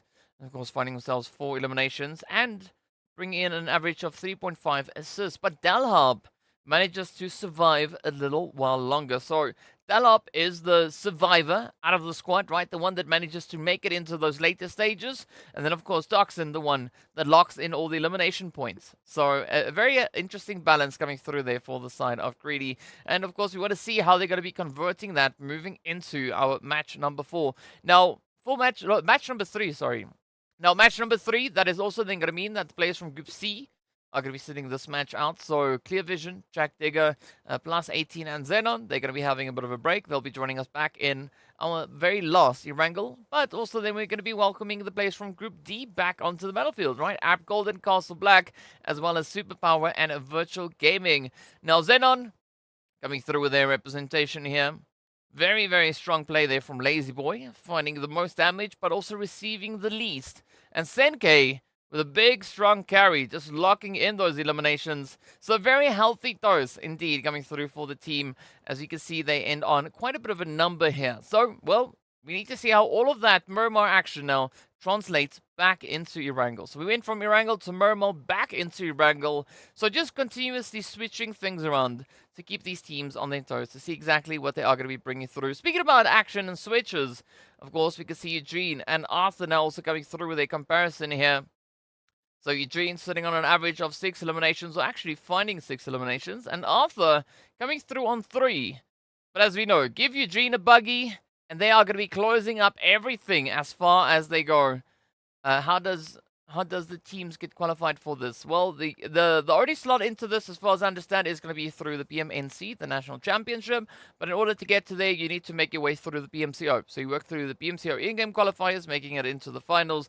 From there, you get the opportunity to go into the PMNC. Now, at the end of the year, at the end of the season, once we are done with the PMPLs, we are going to be having the PMNC, in which the top teams from the PMNC will fight, from the PMCO qualifiers, will get a chance to fight against the teams a little bit lower down on the PMPL board. And whoever out of those teams, I think the top 8 teams or top 10 teams from that who make it through, they will make it into the next season of PMPL. Right, they will. That is how they get the opportunity to get themselves in. Of course, the top teams from PMPL, they will get invited back in the next season. So it is going to be a bit of a fight for the teams finding themselves towards the low end. And of course, in doing so, we bring in a bit of new blood, right? Keep the players circulating. And that keeps the action and the surprises pretty fresh out on the battlefield. Now, of course, speaking about keeping things fresh, keeping things surprising out on the battlefield, let's take a look and see exactly what this map is going to be bringing in, as we are going to be jumping straight onto the plane. And, well, the plane is going to be starting over on towards that eastern side, in between Lipovka and Kameshki. It does seem to be a slightly more northern-leaning flight path here. So that is quite a bit of a change-up from what we saw all the way back in match number 1. But is that going to be enough of an impact now on these teams? Well, the deciding factor, the big kicker here, is going to be what that zone is going to be doing. Will it go down south? Will it go up north? Will we see any extreme shifts come through?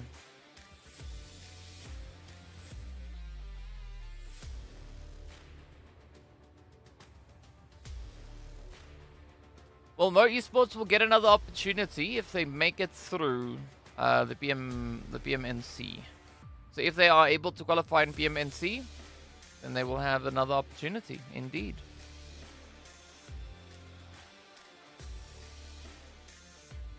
But for now, the teams are going to be fighting for their slot into the MEA Championship. And also the winner, with regards to total points for this entire year, PMPL total points, they will also get their direct invite to the PMGC. Right, now the current team in position for that is going to be FALCONS White, as they are sitting with a bucket load of points. So they've come through with their 745 points from the previous season, and then we add on whatever they've been able to acquire so far for this season to that tally.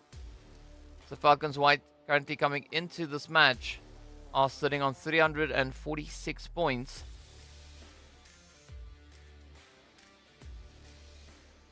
Now, if you add that to the previous season, it gives us about 1,100 points. Now, that puts them 140 points ahead of RUKH Esports, who are sat in second point with a total PMGC tally. So it does seem like FALCONS White are having a really good chance, a high probability of getting that direct invite. The rest of the teams, they're going to have to firstly make it into the finals, so they have to be one of the top 16 teams here. And then once in the finals, they're going to have to land in the top 6, because only the top 6 teams will get the invite to the MEA Championship. And then from the MEA Championship, there will be, again, only 4 slots available for the PMGC. So we're going from 16 down to 6, down to 4, and that is it.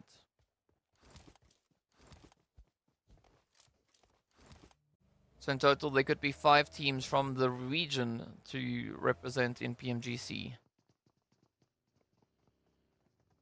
But of course, the slots available in PMGC, that will be for the league stage on Omid. Ooh. Great start though, coming through here between Wave and Virtual Gaming Squad.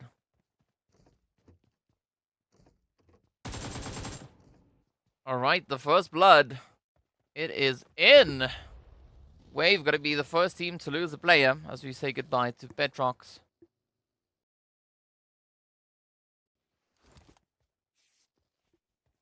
But a nice bit of aggression coming through here in towards the Gatka region. Virtual Gaming Squad holding on to an interesting start here. I mean, they got Mosta, Fares, and Yafoz situated over in towards, or just towards the eastern side of Gatka. And then, of course, Amjid all the way back into Pachinki.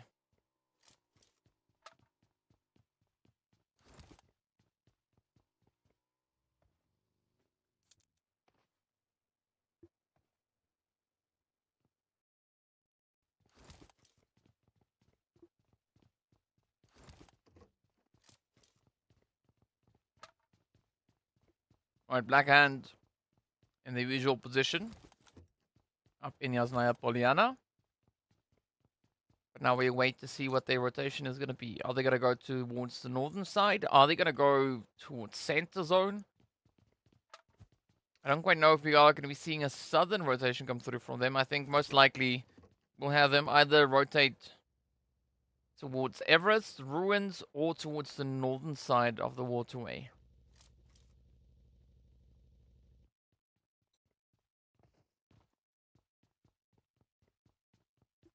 So for Mo Esports,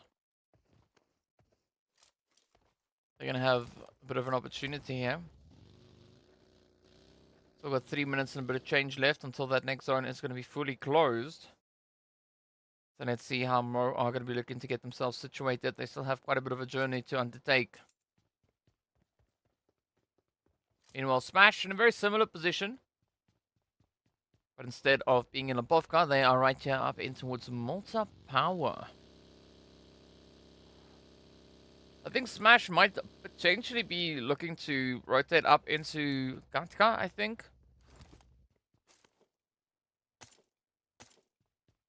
Seems like the World of Battle, they are going to be trying to get themselves situated up in towards Ruins.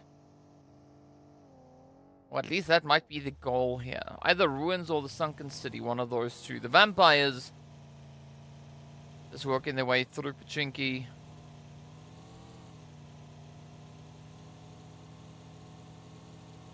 I think they might be one of those teams. Oh no, sorry, they are all the way up north. Just on the outskirts of Savoni instead. I think, in fact, they might be looking to rotate down to Gatka as well. Because we haven't seen a lot of that northern positioning being played by the Vampires, right? Usually, when the zone kind of sits in this region, they like to cross the bridge and head south of Everest. RUKH Esports, they're going to be playing it nice and relaxed.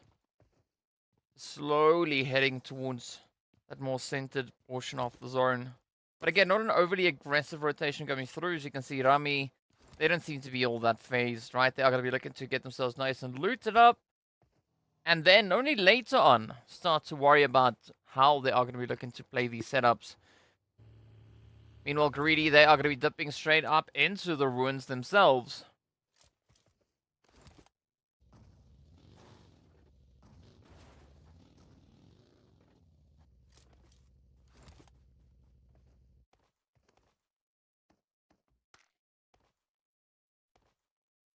There's already quite a few teams now starting to head on in.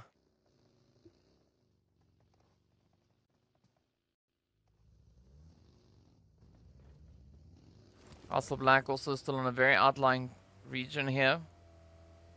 Fortunately, not having to cover as much ground to get themselves secured. Mo Esports so far with a successful rotation. But we do have Pachinki coming up, so they got to be very, very careful. Now also with the side of Castle Black. Hot on their heels.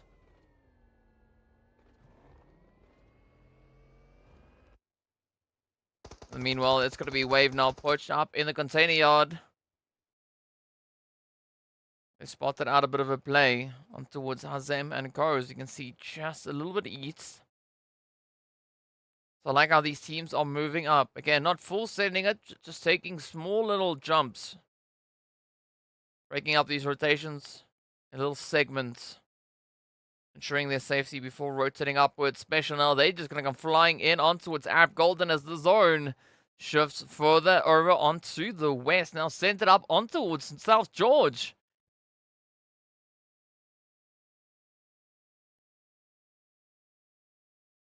You can see the contention, a little bit of congestion building over towards that southeastern side.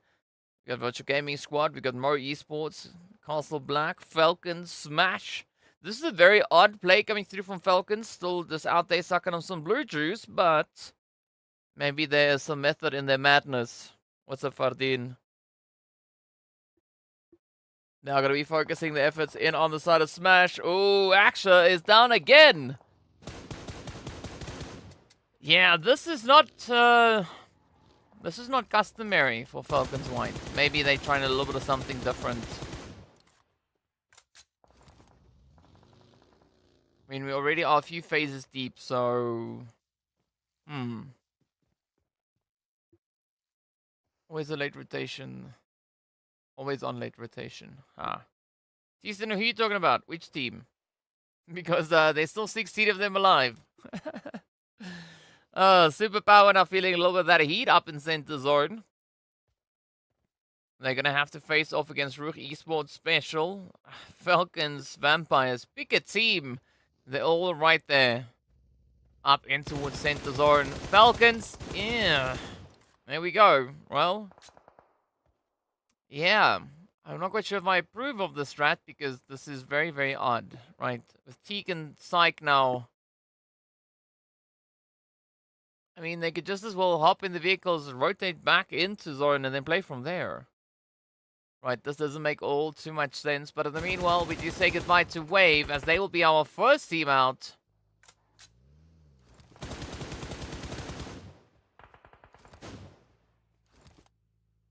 And it's not like Falcons don't have vehicles. We just saw that buggy next to Psych. So I'm really not sure what the plan is here, but well, I guess we'll find out soon enough. In the meanwhile, it's gonna be Arab Golden and Special getting right down to business with Special swooping in, and with that, backing up the side of Arab. Out they go, one elimination up. That was their golden opportunity. So 5 elims now, right here for Special Esports. Alleviating a little bit of that pressure. Mo managing to find a nice position to creep into. Pedro looking to play right in behind the players there from Special. Castle Black situated down on towards that southern edge of zone. Smash and Falcons. Still, yeah. All right, so let's not look over there as we see the zone swinging back up, centering up on the container yard. Now, this is an opportunity potentially now for Greedy. They are going to be receiving quite a bit of heat to come through. So one of those instances that you don't necessarily want to be the team caught up in center zone.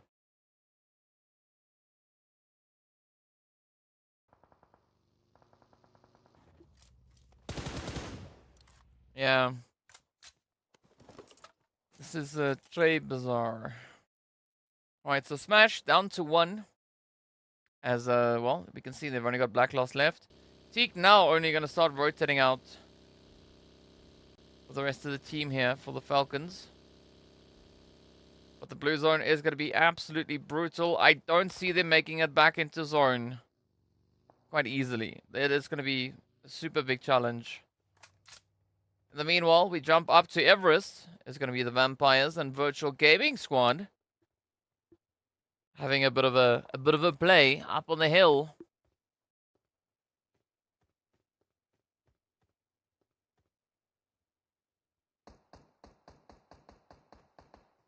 But who's going to be the one crowned the king of the hill? Well, we'll find out very soon. Superpower, they've joined RUKH Esports over on towards South George. The World of Battle. Essentially going to be holding on to a little bit of that hospital positioning alongside Special. 77k also just patiently waiting on the very edge of that zone. But as we jump over to the container yard, it's going to be the rest of Special. As we do see that rotation coming through from Weiss. Ooh. And they roll right on in. Oh. And Greedy not knowing exactly what to make of that vehicle rolling in. But that was a great opportunity then for the players from Special to get a bit of a hit. Right. Just a quick reminder over to Greedy that they are still in the action. And they need to maintain that focus. In the meanwhile, Mo actually getting a bit of a jump onto Castle Black. Ooh. There we go. Bit of a helping hand coming through from the Vampires. But they're going to be losing a player. Oh, that is quite costly. So Castle Black now down to 1. It's going to be SAFG. Meanwhile, let's look at the top of the hill. Falcons now pushing in from that eastern side. So Virtual Gaming Squad now getting caught in a bit of a sandwich. A bit of a pincer play here. Falcons on the one side. Vampires on the other.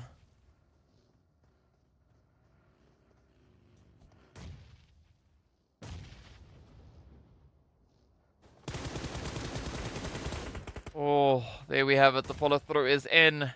And that is, well, actually, surprisingly, gonna be Falcons to fall. I thought that was Virtual Gaming Squad.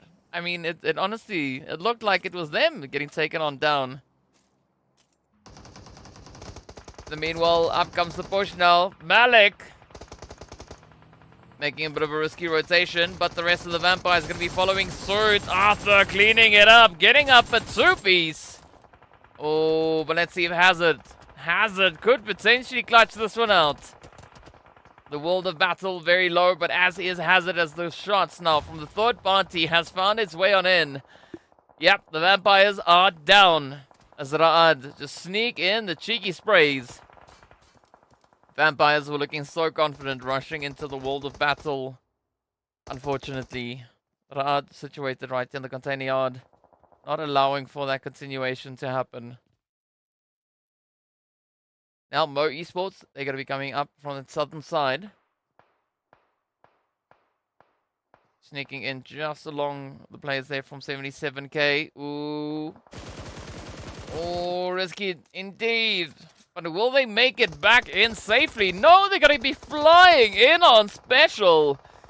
Elisio going to be met with quite a bit of a play. Paradox is down. Up to Broly it goes. Oh, but Pedro with the DBS. Does secure a little bit of safety now for Mo. Special going to be looking to capitalize on the third party opportunity.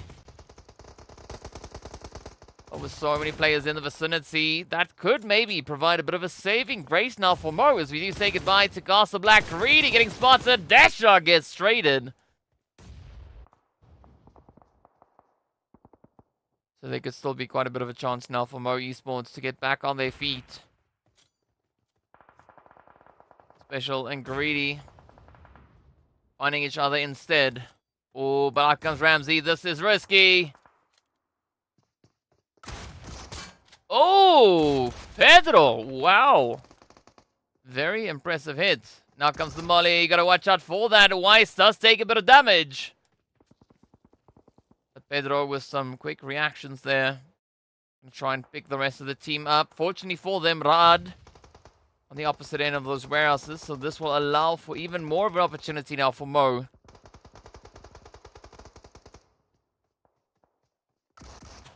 But a good play going through here from Mo, just converting all this aggression against them.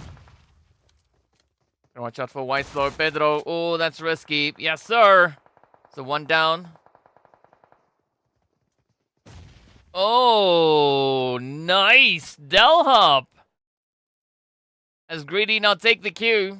They want to try and get the jump over on towards Mo. And if Mo can keep it quiet here, they can actually survive, at least for the time being. Delhop now just scanning all these containers, ensuring that they clean and clear each and every one of them. So this is the time now running out for Mo. Up comes Delhop. This is going to be go time. Oh, nice. Oh, come on. Almost. Ah, Mo. Such a good strat coming through there from them. But unfortunately, they will go down in 9th place. 5 eliminations up, though. So respect going out to Mo Esports. That was a great step up from their end. Now it's going to be RUKH Esports and Smash up towards the north. Black lost, as we can see. The final contender left now for the side. They are Smash team. Let's see what Black Hand are going to be doing over on towards this eastern side, as Virtual Gaming Squad are yet to rotate up.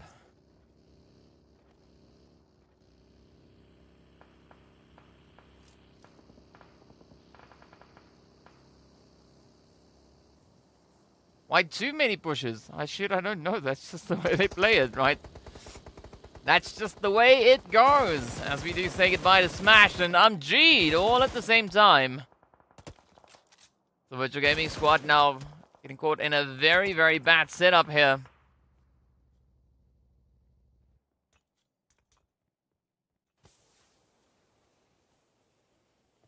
A little bit of smoke going a long way, as your Foz now needs to get up on the rock to see over it. Meanwhile, back in the container yard is going to be RUKH, the World of Battle, and Greedy getting ready for a bit of a showdown.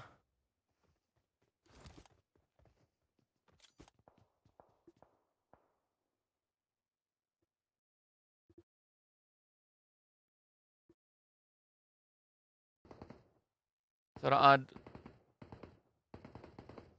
not necessarily in a race against time. They know that they still have a decent setup here. And depending on where the zone is going to be going, they could either be blessed with a nice setup, or they're going to have to do a little bit of work to get themselves resituated. But in the meanwhile, Superpowers, we saw all the way down to that far southern edge, they are going to have a pretty tough time rotating up.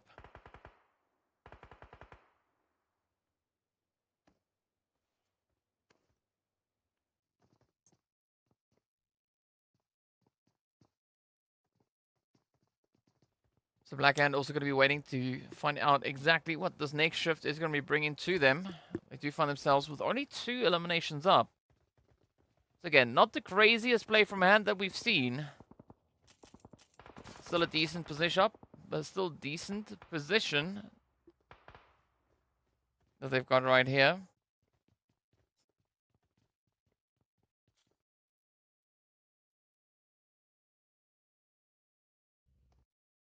The World of Battle also not going to be looking to give up anything just yet. Instead, we will wait for that blue zone. It is going to be the deciding factor. RUKH now, they did get that knock over onto its Pusher, but Pusher is back on their feet. So that is RUKH back on a full 4-piece. Hemo actually getting found there by Alpha Lucci and Berlin. But up comes the zone. It is going to be go time. Ooh. Right, so Black Hand, they will have to move just a little bit further. Not a super aggressive rotation, having to be played there by them.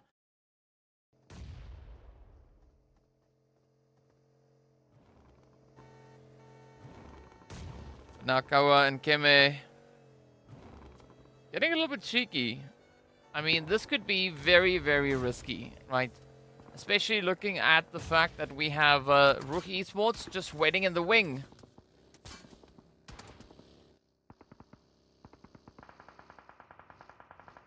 But who knows, it maybe could still go either which way. Instead, it's going to be our FALCONS now. Trying to find a bit of reach over on towards default. Returning the favor.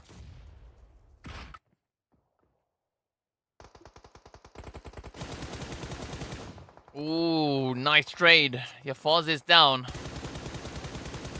Most are now having to try and pick this one up. Hand just casually securing their position within that zone.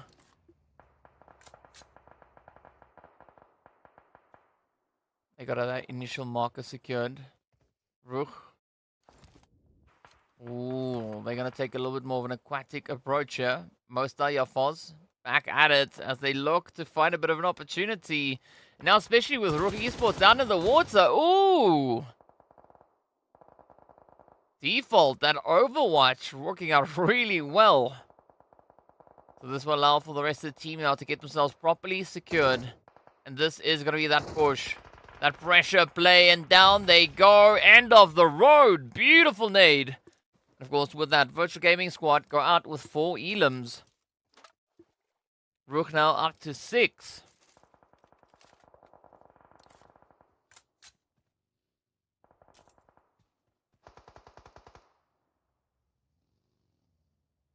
So Greedy also starting to move. As they are focusing their efforts a little bit more towards the southern side, but still gotta watch out. Be very wary here of the world of battle. Oh, Superpower now getting rushed by Hand. Storm now on Overwatch. Goa with the cleanup. That is it. Job done and dusted. Superpower will be the next team to fall.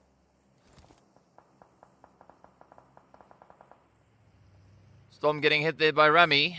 But fortunately, there is still a little bit of an opportunity for that res to come on through as we load up the aggression.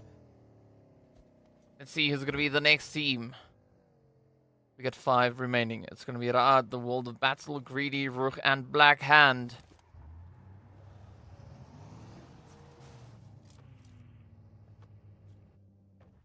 Doctor now having a few car problems.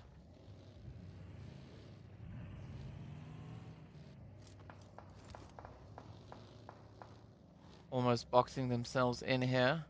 Is this going to be a 21 point zone? It could be. It could be. But now it's going to be RUKH also now just sending it up in towards the container yard. Black Hand, the only team currently held within zone. Well, at least half of them are. The rest of the lobby all situated towards this western side. And this is an opportune moment now for Black Hand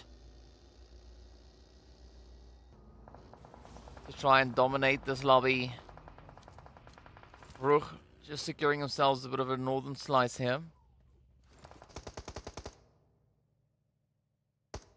So Raad, the World of Battle, and, well, Greedy, they're going to have a pretty tough time. Mozaro is going to be left out in the open. Trying to find that off-angle play. Ooh, up comes the Sendo, Raad. Looking to end it for the World of Battle. Still have to find Arthur, but down goes Arthur, and now... Hey, we are down to the final 4. So it is going to be Greedy, Raad, Black Hand, and RUKH.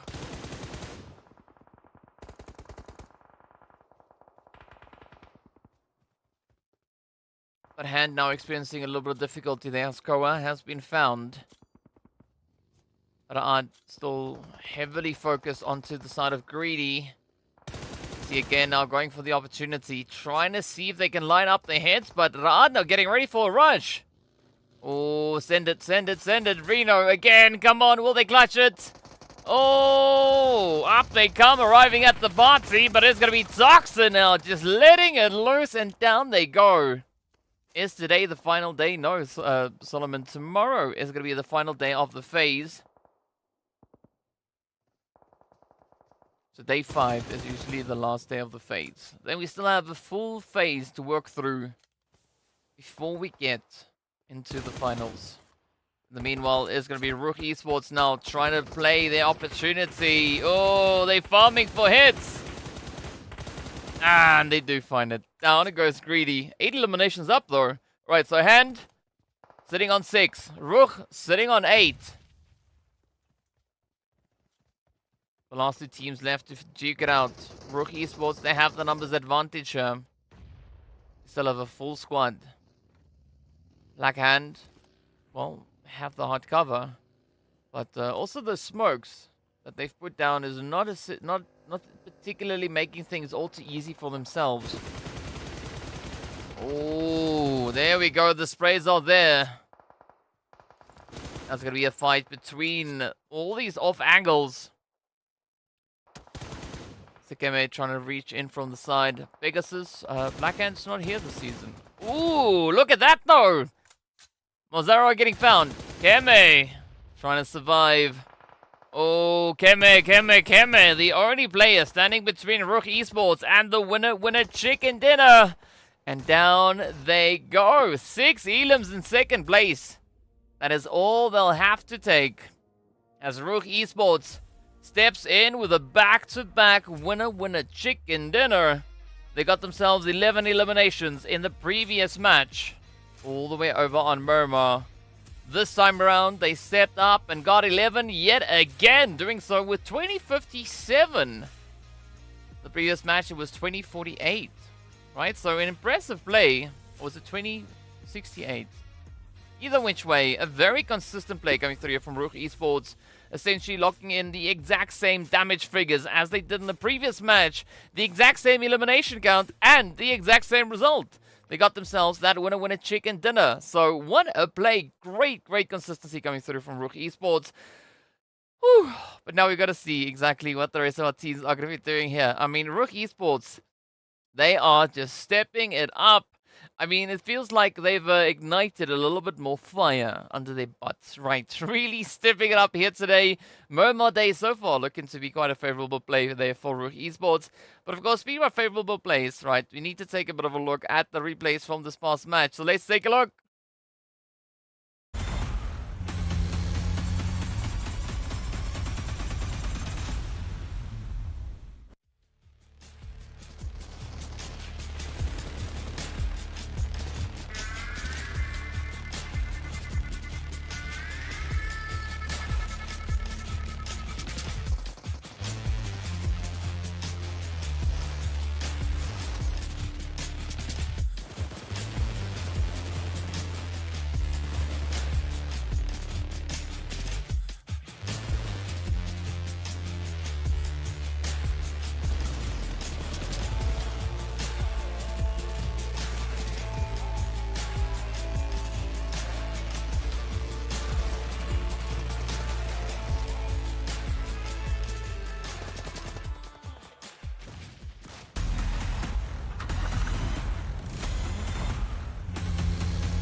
Well, there we go. Some very exciting plays coming through in this last match. We're going to love what these teams are bringing to the battlefield. RUKH with a back-to-back winner chicken dinner.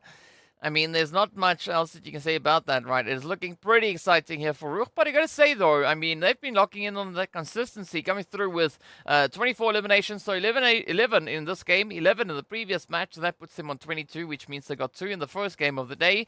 But yeah, very exciting stuff coming through nonetheless. Of course, speaking about exciting, look at these damage graphs. 2057 coming through from RUKH, 1875 from the side of Special. And then, of course, it drops down quite a bit, right? Drops down by 515 points to where we find the players there from Blackhand coming through on 1360. Ooh, and then 1235 for Mo. But you got to appreciate the effort being brought through here by Mo Esports. I mean, they stepped it up quite a bit. 5 eliminations and ending really well in this game. I mean, that is exactly the kind of play that we want to see. Even more now comes through from the side of Mo Esports. Unfortunately, it seems like they might have missed out on placement points, but, you know, regardless of that, this is a good start, right? A good bit of momentum that they now could look to capitalize on moving through the remainder of the matches, not only for today, but also for the rest of this phase. Let's take a look at these points. It's going to be RUKH Esports walking away with 21 total again. Then it is going to be Greedy coming through on 18, Black Hand on 12. And the players there from World of Battle securing themselves 5 eliminations alongside that 5th place finish for 8 total points, right? Special Esports capitalizing on only aggression, walking away with 6 points to the name. Virtual Gaming Squad and Superpower, both teams then secured on 4 eliminations. But again, placement points being important here. Mo Esports sitting all the way up in 9th place with 5 elims. A very impressive showing there from them. Of course, FALCONS secured on 4.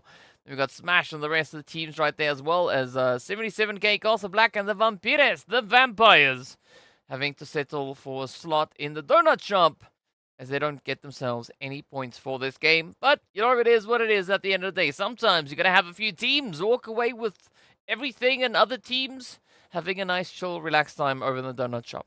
It's just the way it goes. But, of course, well, with game number 3 done and dusted, we still have our next Erangel to move into. Of course, that is going to be match number 4 to see exactly what our teams are going to be bringing in.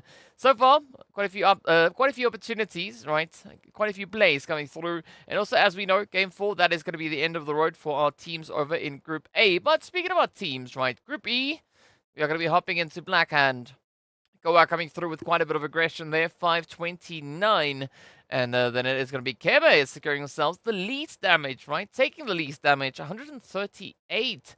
So very exciting plays indeed coming through there from them. But it was Koa carrying those elims. So a very exciting play indeed coming through from the side of Black Hand. I mean, they did finish in 2nd place with 6 elims, so a very, very valiant effort. Now, as we are going to be prepping for our next match, right? Match 4, Group B, they're going to be sitting this out. Group A, they're going to be playing their last match right here. So Greedy, RUKH, Smash, and Wave, they're not going to be on this map just now. So RUKH, I kind of see why they did what they did in this match, because, you know, they're going to be on break. They don't have that next Erangel to defend.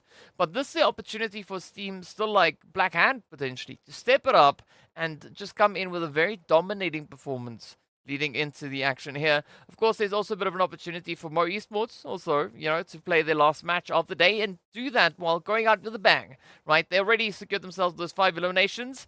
Let's see how many more they'll be able to get in game number 4. In the meanwhile, let's take a look here at Greedy with their 8 eliminations coming through. It was Toxin taking half of that. And, well, Delharp finding 285 damage. Now, this is quite interesting to look at Greedy, right? Looking at the figures here, this tells us one thing.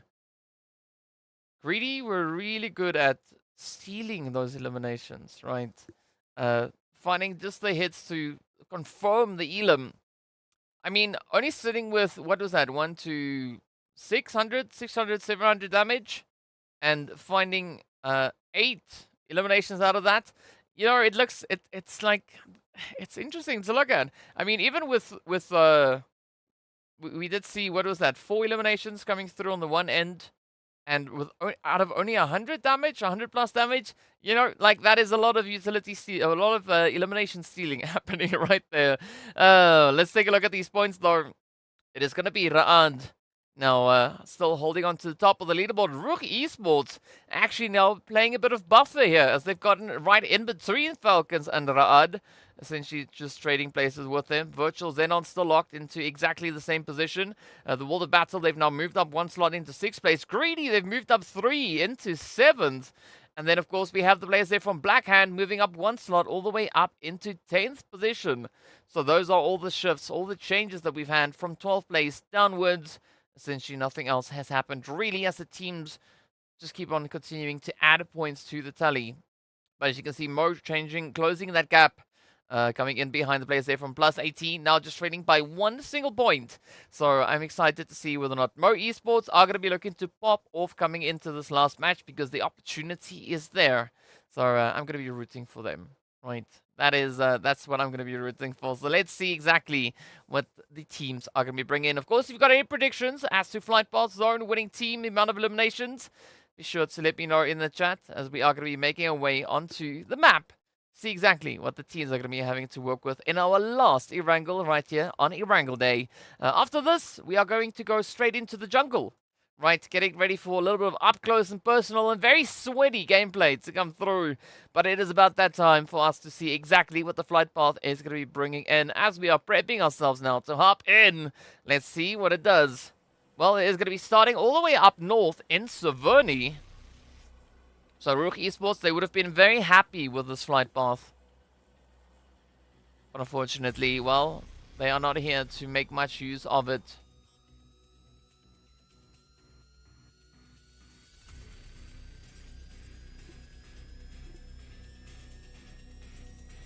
Right, so let's wait to see exactly where that zone is also then going to be taking us.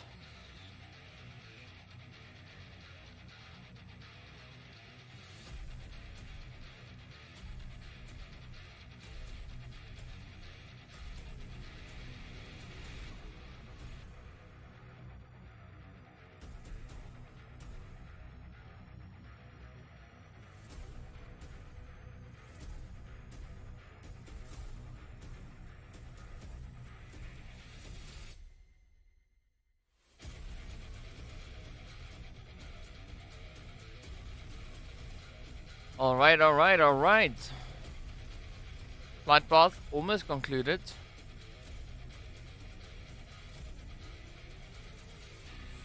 Let's see what that zone is going to do. Where's it going to take us? Hey, alright. Potato Hill, smack dab center zone. Gotta love it. Gotta love it.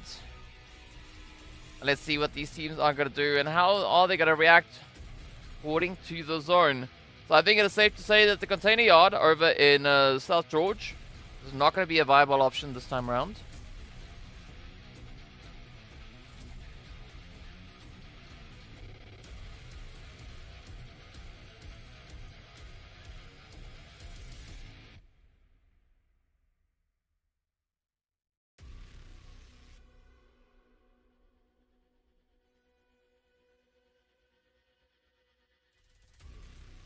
Alright, a bit of potential action there.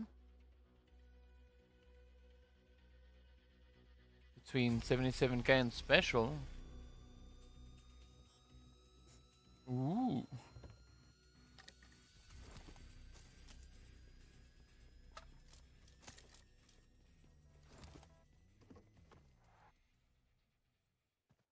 I'm G'd. So now getting ready for a little bit of that loot. Has Virtual Gaming Squad secured themselves a bit of pachinki. 77k are going to be rotating down towards Ferry Pier, Jack Digger, and Castle Black. All the way down on that Millie Island.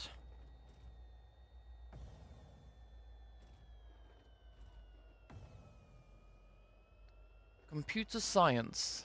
Nice. Nice.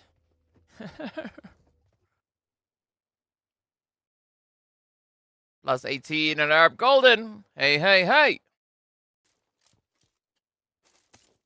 Ooh. A heavily concentrated position there coming through from plus 18. With Arab Golden now situated over on towards Shelter. Plus 18 out in the open field. Ooh. See, this is a field. You can see the field. A few pointy bits here in the field, but it's a field. Right? You see it. Look at this big rock. Big, big rock. There's the rock I'm talking about.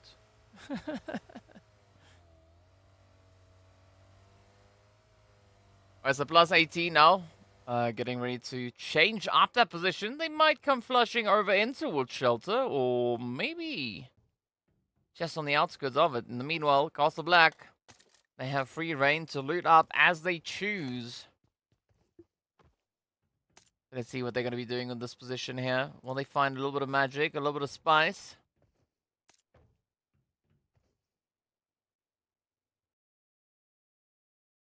Falcons, again back to the usual situation here. Up in towards Malta.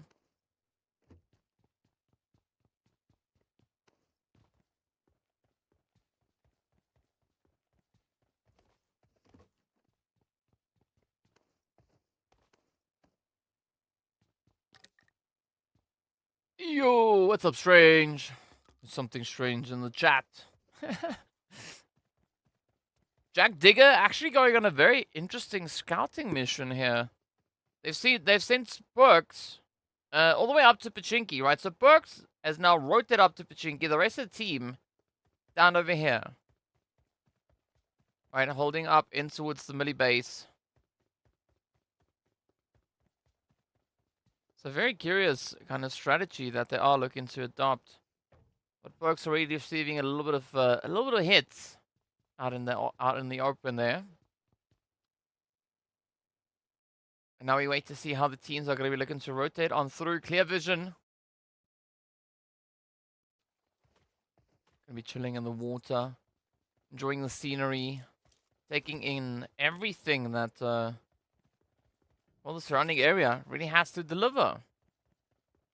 Right, nice little bit of a look here at the docks.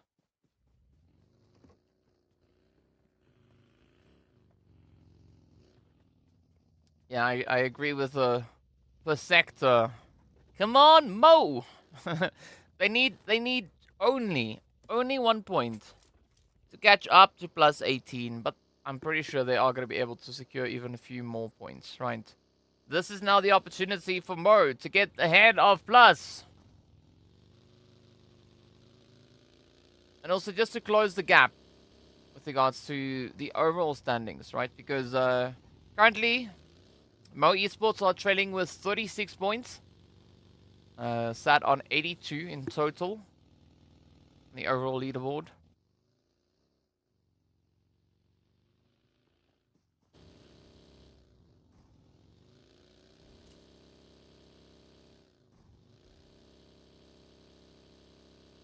Let's see if they can catch up to that one. In the meanwhile, +18, the contenders here of Mo.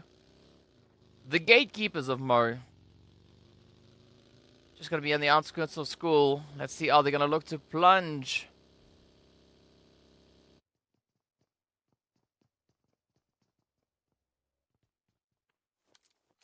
See if they'll be able to get that jump in. Meanwhile, 77k. Still a little bit of a spread. A spread angle. We got Fajita and the Cacao held up in towards Ferry Pier. Close towards that bridge. Ooh, +18. Come on. Are they going to be able to get a little bit of magic happening here?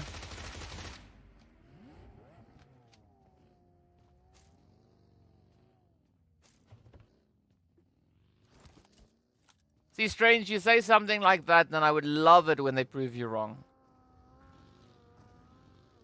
So they've been playing a very good day today.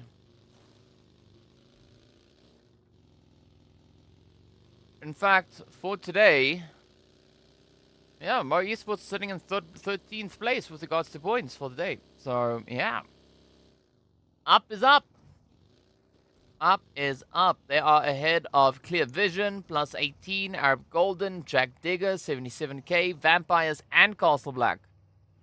So, yeah, a very, very good day so far for Mo Esports. I have faith in Mo.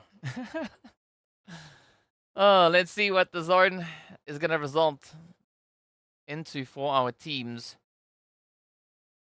As it's now just kind of constricted up onto a little bit of the lovely Pachinki over there. Well, kind of Pachinki, but still Potato Hill. As you can see, well, the battle and Arab Golden now essentially smack dab center. Yeah, a win is a win. Regardless of whether you win by a mile or an inch. A win is a win.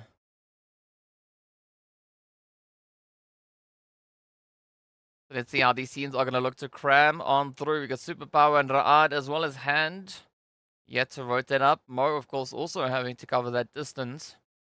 77k going to be looking to take the plunge here. Ooh, Falcons. But something that I've noticed is that Mo somehow manages to find themselves into... They're always very close to the Falcons. Right? Mo always very close to the Falcons. Right? So that doesn't necessarily always make it all that easy for them. right? So, yeah. If they can find an alternative way, you know, maybe not bump into the Falcons so often, right? They could maybe have a bit of an opportunity there. But it's also a great learning opportunity to come through, I guess, then. In the meanwhile, it's going to be Virtual, as well as Jack, and 77k. Ooh, up on the edge. Danzo getting hit with a bit of a play.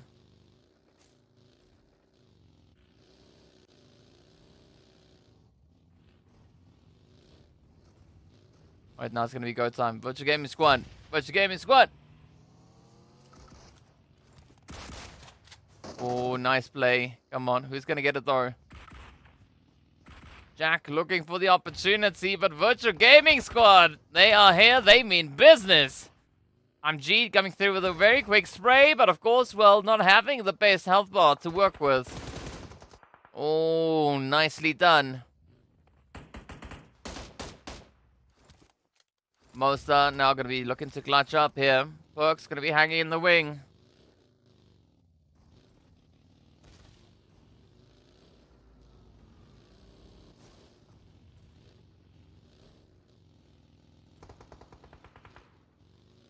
Alright, so Virtual Gaming Squad feeling that heat even more so. I mean, essentially it looked like Virtual Gaming Squad were in quite a bit of a position.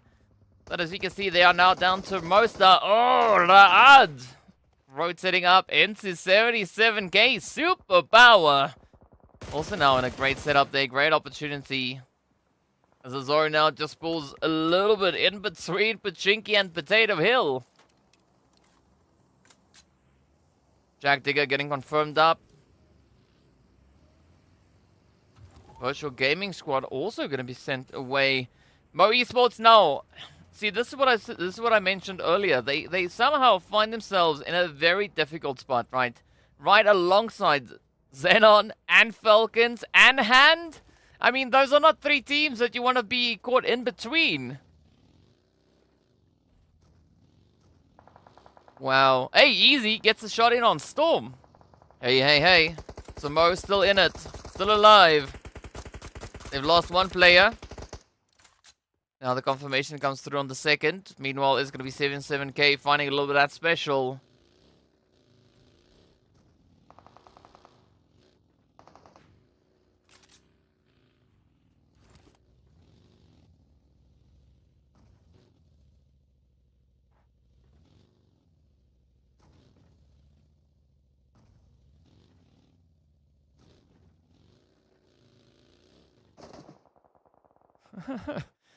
Alright, Paradox. Hey! Getting the head through. That's going to be 2 eliminations already now secured for Mo. As they found one of the Falcons. Still got to watch out for XENON hanging in the wing. Falcons going to be rushing forward onto clear vision. Ooh. Nice. So far, it seems like Falcons actually having a bit of a tough run. I mean, Teak, Puncher also getting downed.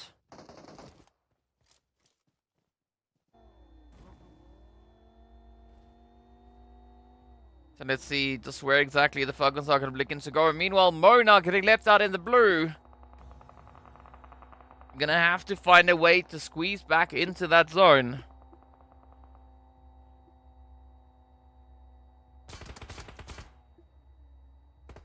Falcons now just going to be rotating in as deep as they can. Maybe going for a bit of center zone setup. Of course, Blackhand right here alongside them.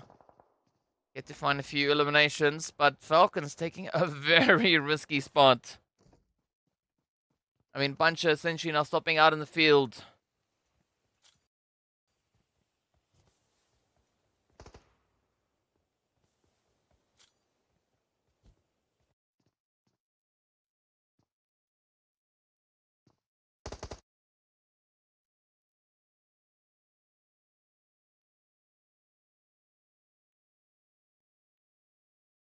Well, Exodia, yeah. I mean, some of them are. Even the people doing the commentary are African as well. Right, so, yeah, that's sometimes the thing that happens. We do have people from other regions also watching. Right, let's see what Vankid is going to do now with Carry Boy. Will we have that hit connecting through? Come on, come on. Clear vision, XENON. Ah, one shot is down.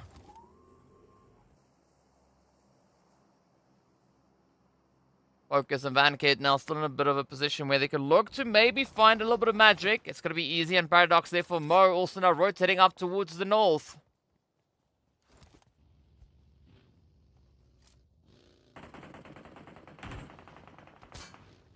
What's up, Shimu? Oh, Vankid! Vankid! Down they go. Now it's up to Focus. Come on, Focus. Get it. Get it. Gonna be Marshall and the rest of XENON are looking to find the end of Clear Vision. Focus gonna be making a quick pit stop at the Wizard Tower.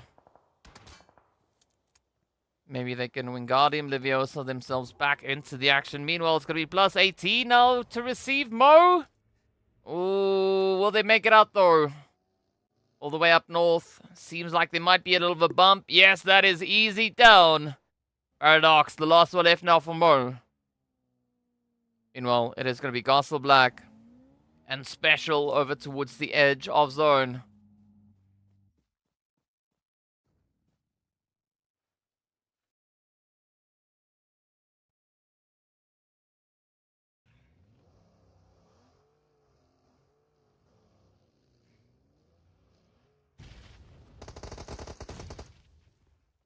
Alright, so that is the end then. Nicely played. Falcons! Down they go! It's already saying goodbye to 4 teams, right? So Clear Vision and Falcons going down very quickly on that one. Now it's up to 77k.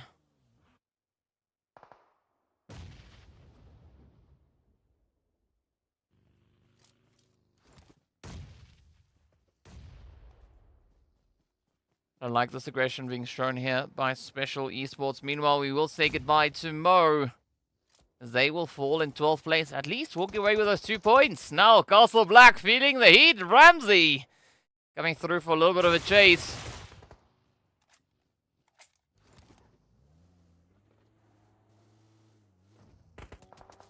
Oh, but the Vampires now also feeling quite a bit of that pressure come through. Golden. Essentially a 2v1. Kahlua very, very low on that health bar. If someone coughs too loud somewhere, that could be the end of Kahlua. But let's see if Timon is going to be able to find the spray. Oh, yes, they do. And that is it. Done and dusted. All right, now we look onto the rest of the teams. XENON, the World of Battle, still going to be holding on to that potato hill. It's going to be Black Hand and +18 secured up towards the northwestern side. But now, Cocoa and the rest of 77k going to be rushing forward down onto its Castle Black. Special, maybe have a bit of an opportunity now, as they are approaching Arab Golden. But just the same, Arab Golden can turn that around onto Special.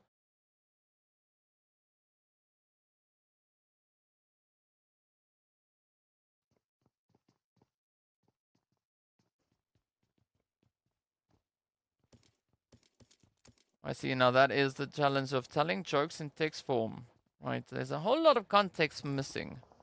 In the meanwhile, talking about context, let's see whether or not Special can get the jump in on Arab Golden here, as they are going to be lurking on the ridge. This could be a beautiful setup now for Special. Oh, Ra'ad! They are going to fall as Black Hand just rushes in and just gets the jump. Down they go. Special still going to be holding on with Berlin. But they find themselves in the midst of 77k. So again, not the easiest position to play off of. Black Hand's still going to be perched in their little compound.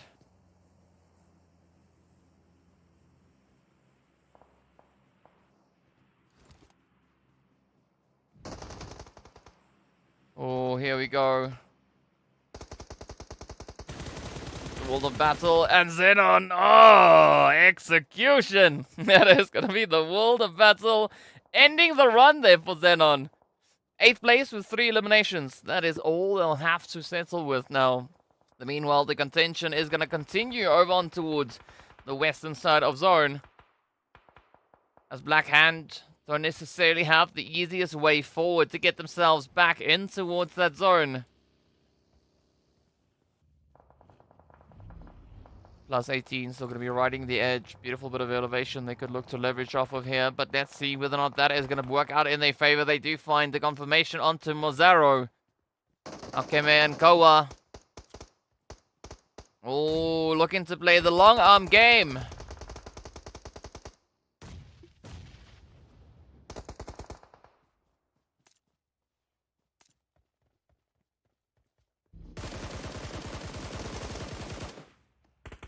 There you go. Great play from XENON. 1 down, 1 more to go. Koa going to be the last remaining hopeful.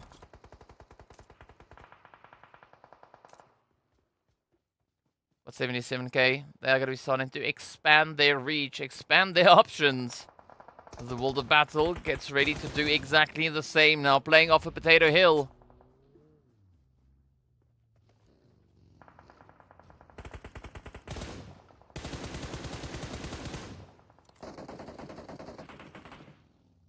That's a +18 now starting to bounce back. Black Hand getting bounced back into the lobby. As we got 6 teams left. Special, Arab Golden, still caught in a bit of a standoff down towards that southern edge of zone. The World of Battle now have essentially free reign to do as they choose. As 77k now lose 3 of their players. Hazem now still going to be keeping it nice and quiet. But this could be Special looking to close it out. Yes, open door. Yep. That open door approach not necessarily going to be working out all too favorably, but that is going to be it, at least for the time being.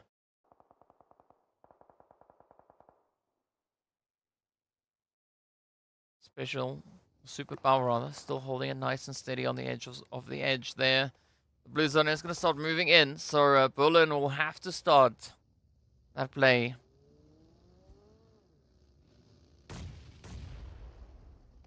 +18 now moving in. Oh, testing the waters here with the World of Battle. Oh, look at that. Are we going to get the jump though? Come on, get it, get it. Tom goes down. Krona and Arthur making quick work of that play. Nagato, Eflex, and Escanor still having quite a bit of work here to do. Not exactly in a position to play a bit of leverage. They're going to be trying to get a good assessment here. To figure out what the play will need to be.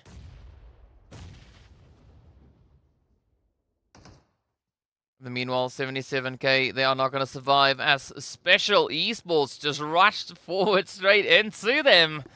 Taking them down and sending them back. The World of Battle. Again, now just looking to strengthen up the angles here.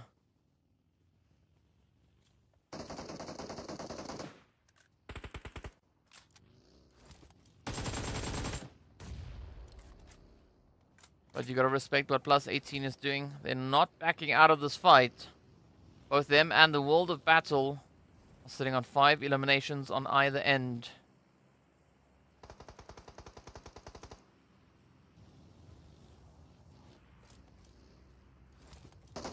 Berlin about to get tested. Ooh, ooh, beautiful follow through from both +18 and the World of Battle. Escanor, Muhammad down. Fair trade. Nagato and Eflex now going to be feeling a little bit of that heat. As we do say goodbye to superpower. YC getting caught out in the open. Eflex trying to flex on with that spray down.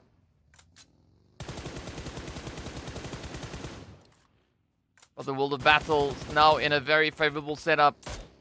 They can look to push forward, and that is exactly what we see happening right now. +18 getting run right over. Special Esports. They're going to be down to YC and Ramsey. But YC very low on the health. Going to try and see if they can maybe bring G-Brute back into the fight. But the World of Battle need to be careful here. They can't get too confident, right? Because that might put them in a very, very vulnerable position here. But now essentially it's a 2v4. Oh, Ramsey getting spotted. The sprays are coming through. Oh, there we go. The hits are in. Come on, just one or two more. The special now trying to divide the attention here for the world of battle, but now it's all going to focus down on Ramsey. A special Esports sit on 9, but up comes the full send. Ramsey super low on health. Oh, okay, just in the nick of time. Oh, but great play. The world of battle. Well, they were determined to claim that winner chicken dinner. And that is exactly what they'll do as they come through with a glorious finish. Of course, now just adding to their winner chicken dinner tally. That, of course, being their 4th victory right here on Erangel. You gotta love what they're doing. 10 eliminations and 1694. A very aggressive playing coming through indeed. So the world of battle proving yet again why they are our 2nd most aggressive team. Our 2nd most formidable force when it comes to the map of Erangel. Now, the only other team to contest them for that is, of course, then the players there from RUKH Esports, right? They are standing with a 50-point lead over that of the world of battle when it comes to the map of Miramar, but both teams are sitting on 4 winner chicken dinners. So very surprising indeed, but, well, let's take a quick look. We have another something coming up. Maybe a few highlights.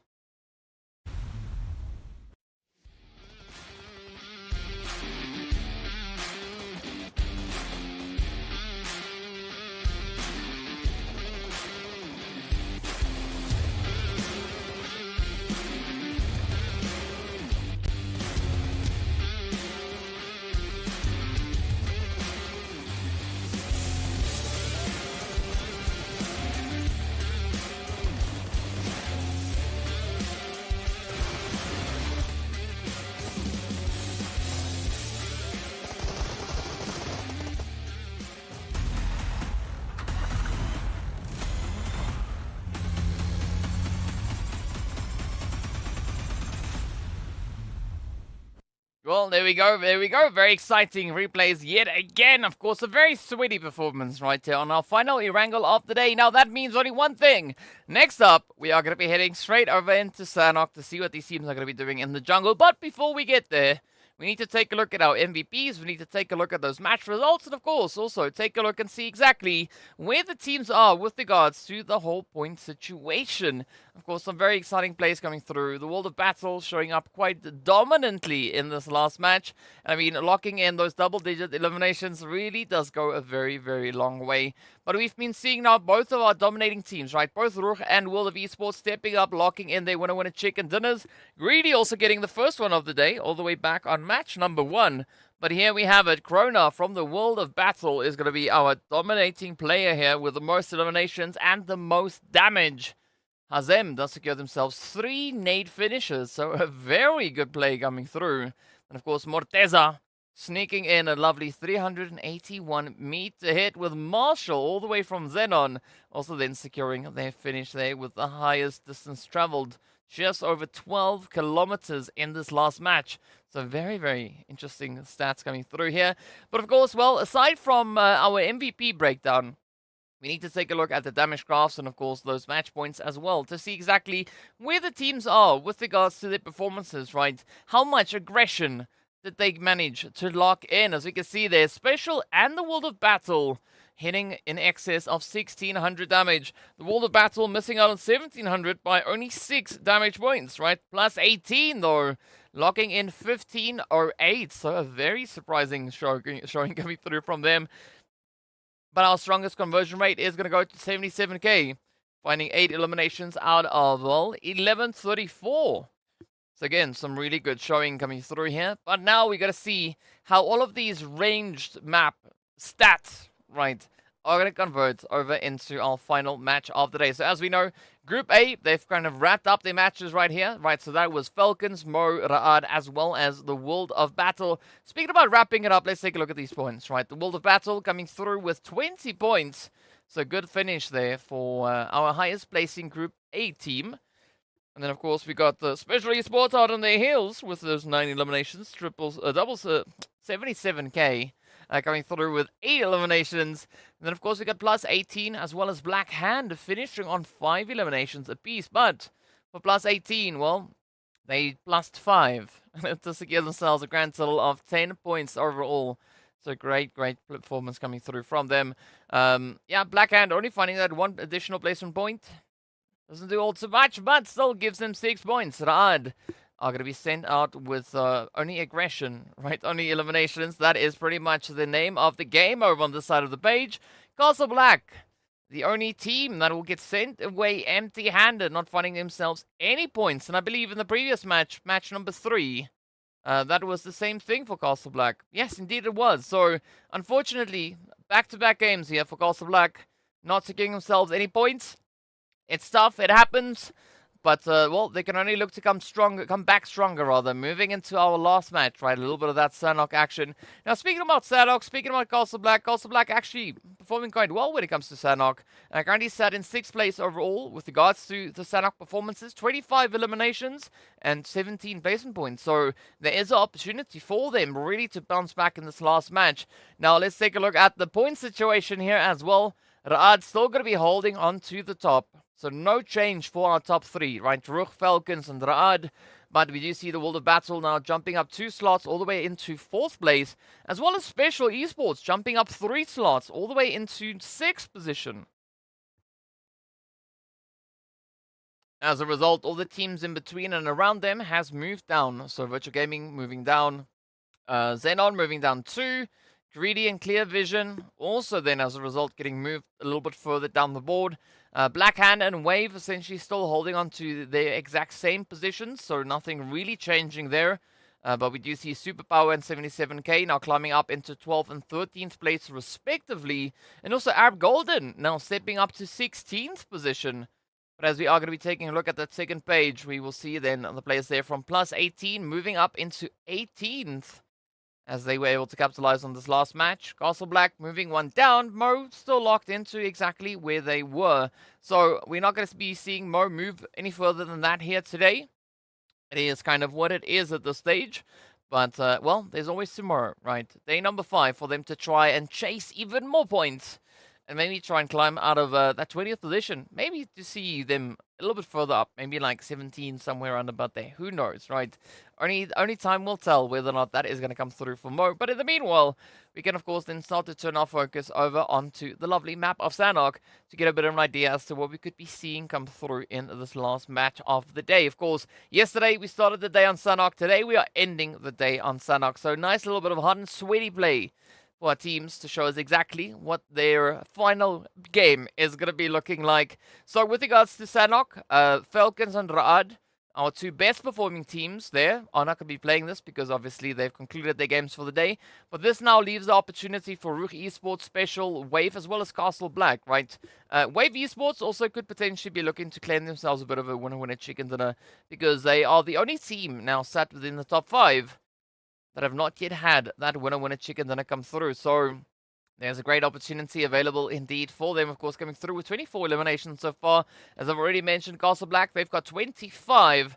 But aside from that, I mean, that is pretty much the tally that we have. Virtual Gaming Squad, actually the team with the second highest elimination count that is going to be stepping onto this battlefield, right? RUKH Esports sitting on 28.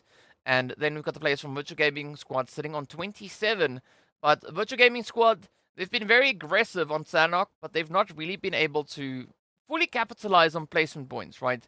Over the 6 matches that they've played, they've only found 4 placement points. So, yeah, they're going to have to try and patch that one up a little bit, right? Trying to make it at least beyond that 7th or 8th position and well into the top 6 to just add an even bigger tally of placement points to their name. The rest of the team's looking fairly decent. I mean, +18, same situation for them here as well, similar as to Virtual Gaming Squad.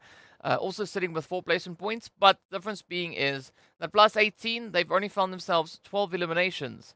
So they could definitely do with a more aggressive play all round. But there's only going to be one way for us to find out exactly what our teams are going to be bringing in, as we are going to be hopping straight into the game, straight into the action. As we know right now, flight path right here on Sanhok doesn't matter all too much. It is going to rely more on what that first zone is going to be doing. So let's see exactly where it is going to be taking us, where it's going to be dropping, and who's going to be the team to step up with that winner chicken dinner, the final one up for grabs right here in day number 4. That was me trying to build a bit of suspense, right? But yes, day number 4, right? Tomorrow's gonna be the big day, the big day. Day number 5, 6 matches coming through. Of course, that lovely RUKH at the end of the day, +18. And Jack Digger already getting into a little bit of a situation up into Hatin. We got Smash and Greedy also getting right down to business over in Paradise. So 2 points of contention coming through here.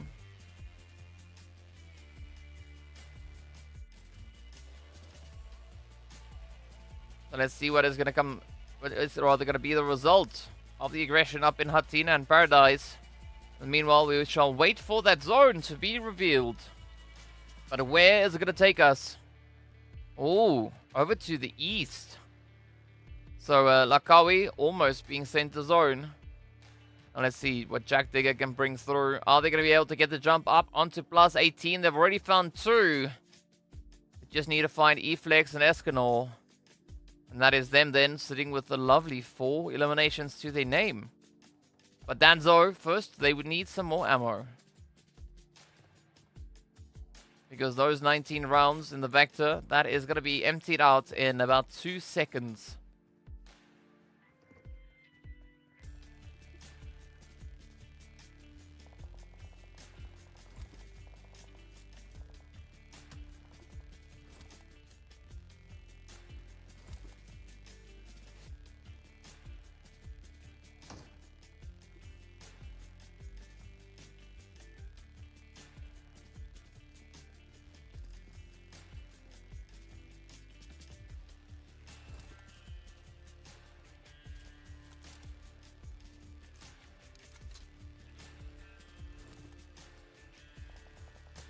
Alright, so still quite a bit of a standoff.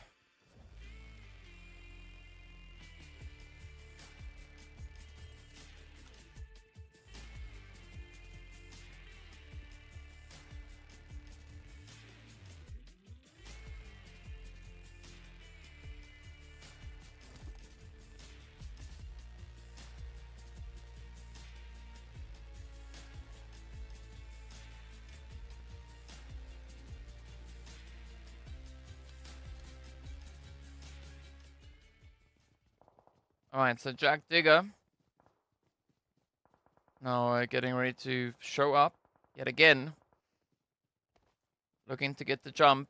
Will they find it onto Plus? Oh. Instead, it seems like we are going to be having a bit of a rehost, right? That's what that lovely piece means. It means rehost time. Sanhok. Being Sanhok, right? It just does these things. So, yeah, that's the situation that happens sometimes. Sanhok being, you know, a little bit buggy. Usually when we head into Sanhok, that is the map in which we see the rehost come through. So, yeah, we are going to be having a bit of a rehost to see exactly what the teams are going to be doing and whether or not we can give them better circumstances to work through.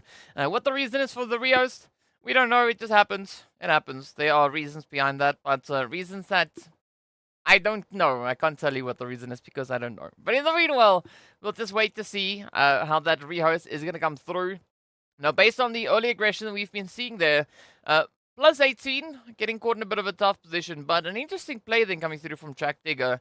I mean, they have 4 players up, and we didn't see them really look to utilize that rush, right? They have the advantage. They have Hatin. I mean, they've been dropping in Hatin for how long? So I'm surprised to see Jack Digger not capitalizing on that opportunity and looking to really just push it out. But in the meanwhile, let's jump into a little bit of something else while we wait.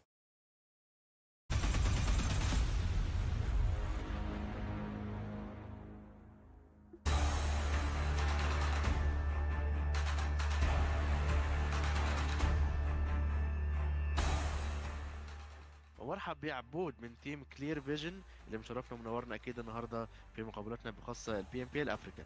شكرا غالي بوجودك حبيبي، شكرا. عبود احكي لي في بعض التغييرات تمت في الروستر في الفريق، فاحكي لي كيف الروستر الجديد تم وكيف حضرتوا مع بعض. روستر الجديد يعني اقدر اقول لك التيم جديد كامل، بس انا الوحيد اللي موجود من روستر الويستا، وروستر القديم خلاص التيم تفركش وكل واحد راح تيم جديد وبس الله يوفقهم. طب احكي لي عن خبرتك في البي ام ار سي ضد اوروبا مع الروستر الجديد فهل عندك شيء كان ممكن تحكيه للجمهور بخصوص الادوار اللي لعبتوا بيها؟ بي ام ار سي انا ما لعبت ويا الشباب، لكن الشباب لعبوا، كان تدريب حلو للبي ام بي ال، لان البي ام بي ال افريقيا راح يكون قريب، فتدريب زين يعني راح يكون حلو كتير. طب كيف ترفعوا الروح المعنويه لبعض اذا حد يعني حسيتوه نفسيه عنده مش احسن شيء ان كان في المباراه او كان في البطوله؟ نحاول نشجع يعني، فهمت كيف نشجع ونعطي كلام حلو كلام ايجابي وبس. والله اذا غلط او شيء نساعده. عبود، عندك رساله تحب توجهها لخصومك في البي ام بي افريكا؟ رسالتي والله ان التيم فالكون وتيم زينون انا ما يفكرون انهم هم الافضل، وان شاء الله عندنا يعني راح ننافس ان شاء الله على توب 1 بي ام بي ال. ان شاء الله اكيد. واحكي لي عن اهدافك انت وباقي الفريق في الموسم القادم وكيف ممكن تحققوا الانجاز. هدفي والله العالميه في ام جي سي، وان شاء الله يعني نتدرب تدريب ونعدل اغلاطنا، ان شاء الله نوصل بعيد في ام جي سي. تدريب مكثف. ايه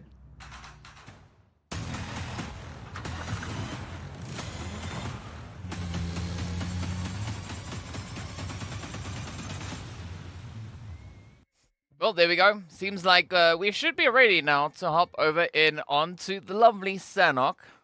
We are getting just ready to make sure that, you know, all the snakes are back in the grass where they belong. There's none of them in the plane or in the engine or somewhere where they're not supposed to be. So we should be heading down over onto Sanhok very, very soon to see exactly what it is going to bring through for these teams. Of course, now, as we know, right, flight path, not that all that important when it comes to the map of Sanhok. So I want to see a bit of an interesting shift come through with that zone. Maybe something down towards the southeastern side. I think that could add quite a bit of excitement to the play. Yeah, they are rehosting the lobby, right? So we're going to be getting right back into the action, right? The first time around, it didn't really work out, so we're going to be going back to see exactly what this map is going to be bringing in. Of course, well, who's going to be the team to get that winner chicken dinner? Right, so be sure to drop your predictions in the chat. As we know, Group A, they're not going to be participating. So that is Falcons, Moraad, and the World of Battle. But we are going to be welcoming Group B back. So that is going to be Greedy, RUKH Esports, Smash Team, as well as the players then coming through from Wave Esports. Right, Thiessen, I did say that there was going to be a rehost before we went into the break. But it's fine. I mean, as long as you got it eventually, happy to help, I guess so. But yes, no, we're just waiting to see exactly whether or not the things are going to be running as to be expected, as we are hoping on for that opportunity then to see exactly what the map is going to be bringing in. Fardeen saying best African cast. Oh, thank you so much, Fardeen. Appreciate you. Thank you so much for everyone that's been here. I know that we've got only about 35 people watching right now, but you know, it is what it is. Yeah, hopefully day 5 is going to bring even more excitement, as the teams will have that last opportunity to secure themselves every additional point that they can. But based on what I can see, well, we are getting ready to hop onto the plane to see exactly what that zone and flight path is going to be bringing through. So if you've got any predictions, be sure to let me know in the chat while we get ready to see what that is going to be. In the meanwhile, with regards to the team that could clutch this one out, I don't quite know. I don't quite know who it could be, because essentially there are so many teams to choose from. All I know is that Falcons, White, and Raad are not going to be here, and they are our two dominating teams when it comes to this map. So I'm curious to see who it will be. I mean, it could also potentially then be one of our teams that have had a chicken dinner already, right? It could be RUKH Esports, it could be Special, it could be Castle Black, it could be Greedy. We also have seen Vampires get themselves a winner chicken dinner. We've got a Wave then also holding on within our top 5 teams there. Team also without a winner chicken dinner. XENON, they've also not exactly yet had the opportunity to get themselves a winner chicken dinner over on Sanhok. So who knows? Maybe this last match could be exactly that opportunity, that chance for the teams to get it done. Speaking about it, let's get right down to business. It is going to be the chance now to see where these teams will go. Again, a very western flight path here.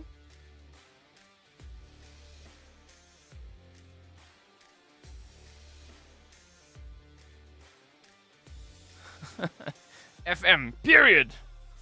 End of discussion. I appreciate you. I appreciate everyone that's here. Whether we've got 100 people, 200, 300, or 40 watching, I appreciate everyone that is here, and I'm pretty sure the teams appreciate all of you as well. As we now wait to see exactly where they're going to be dropping down, where that action is going to be taking us. So Jack Digger not going to have to share Hatin. It seems like +18 are going to be going further down south. Ooh. Actually dropping where the Falcons would have dropped had they been here. No, that's actually XENON's spot. Alright, but it does seem like XENON, they've changed it up. No, is it? No, it's Jack. It's Falcons White that dropped down in Sami. Yeah. Alright, well, we still have the same kind of thing happening over in Paradise. Greedy and Smash getting ready to cross a little bit of a challenge off the board here. The zone is going to be set over towards the eastern side. Now centering up on, well, essentially nowhere. Eugene going to be finding themselves smack dab center zone. But they don't have a buggy just yet. So I don't think that Eugene is going to be looking to go on a rampage anytime soon. But once we see Eugene hopping into buggy, well, we know what to expect.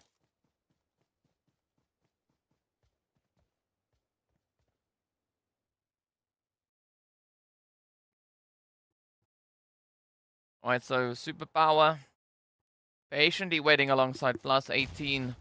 Looking for a bit of a jump, bit of an opportunity.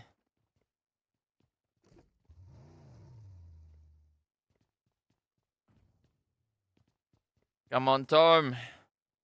Ninho is all down already. But will we see that follow through? A-Flex, E-Flex. Trying to get a reflex. But doesn't seem like Superpower are going to be looking to apply too much pressure. At least not for the time being. Instead, it is going to be White Boy heading up the hill. Looking for that zone positioning.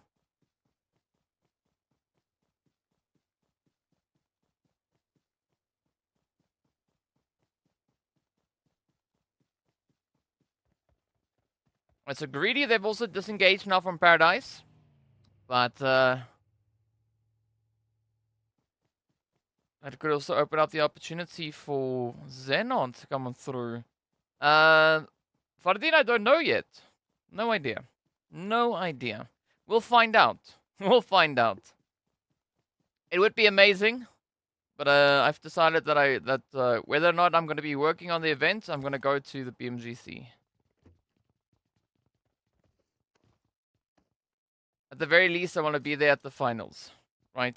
I want to be there to watch the PMGC finals live. I don't want to watch it all the way from my office. I want to sit there in the audience.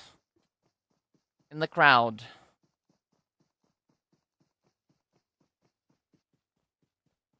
But yeah, so regardless of whether or not I'm going to be working on the event, I plan on being in Turkey for the PMGC finals at least. In the meanwhile, we are going to be looking at Smash. Going up against RUKH Esports. Ooh. Very emboldened play as they do find Eugene. See, Eugene doesn't have a buggy this time around, so good play. But now we still have Pusher hanging in the wing. Oh. Black Lost, watch out, watch out.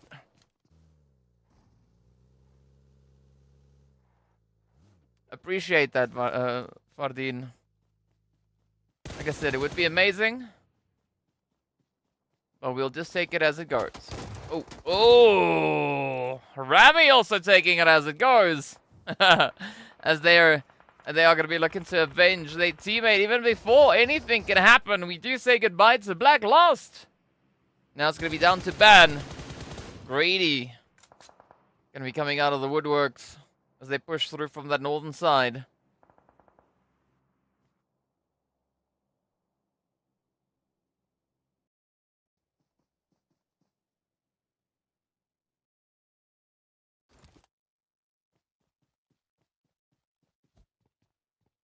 It doesn't seem like Greedy are going to invest too much time into getting the play towards ban. But Pusher, they are in a prime position here. Going through with the QBU.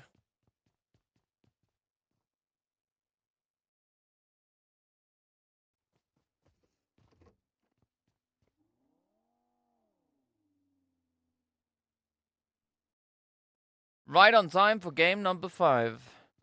Welcome, Jahad. Better late than never. Oh, alright, this is going to be go time now for RUKH Esports. They're going to be looking to find Bad and banish them off of Sanhok. First, they got to cook up the meal first, right? This is not exactly sushi. Oh, but, well, that's it. Smash the first team down. So RUKH Esports going to be sitting with those lovely 4 eliminations up. Butcher Gaming Squad and a Wave could be getting into a little bit of an altercation just over towards the Bootcamp Hills. In the meanwhile, it's going to be 77k. Encroaching on Castle Black. But Castle Black getting ready to call that compound their castle. Oh, SAFG. Come on. Yes, Faker gets it done. As Morteza gets dropped on down Fajita Thor. And Kakao having to try and climb back up the hill. Fortunately for them, there's no moat in the way. But they can still very well get the jump in. Fajita with a great position there coming through. But down they go. And now it's all down to Kakao. Let's see whether or not Kakao can survive the onslaught here. Castle Black on a heavy defensive. They have claimed Quarry. They want to keep it that way. Of course, at least for the southern side of Quarry. The northern side of Quarry, you can see the players there from XENON being relatively close to it. Not exactly situated there, but close enough to pose a few potential threats for anyone that should dare venture in. The Superpower now going to be playing up in towards By None as they trickle in. Arab Golden looking to move in behind them. And I think that could be an interesting play, especially looking at Superpower.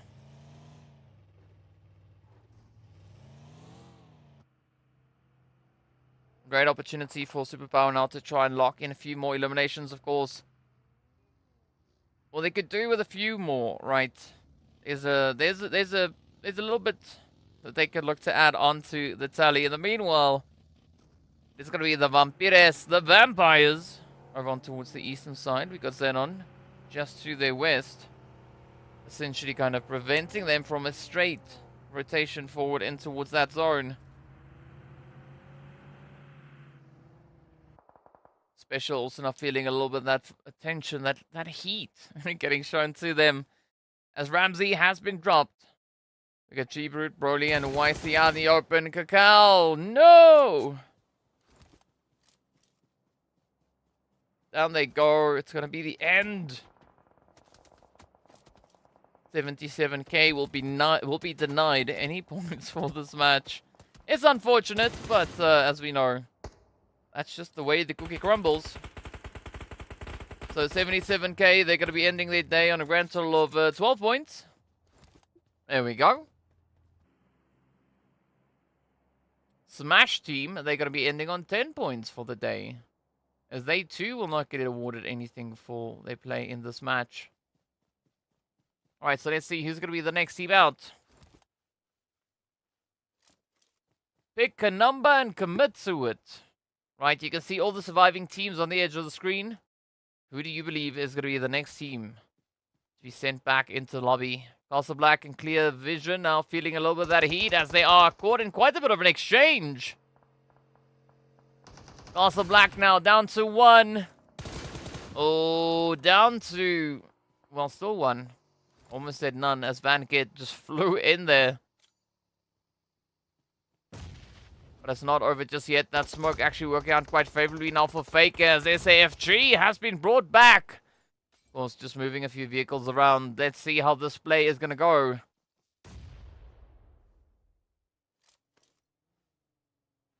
The hand now reduced to 2.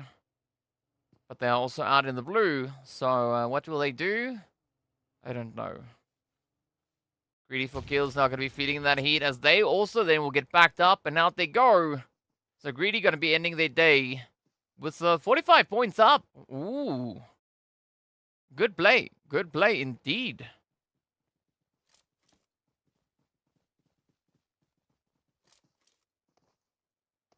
But not a bad end to the aggression here for them. Unfortunately, Sanhok not working out in their favor. But again, it is what it is. So we've got Black Hand and Castle down to a 2-piece.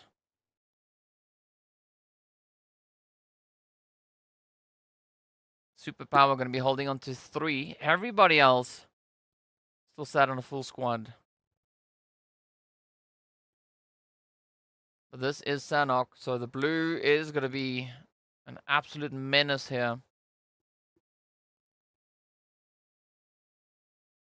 Superpower going to be losing 1 down south as well.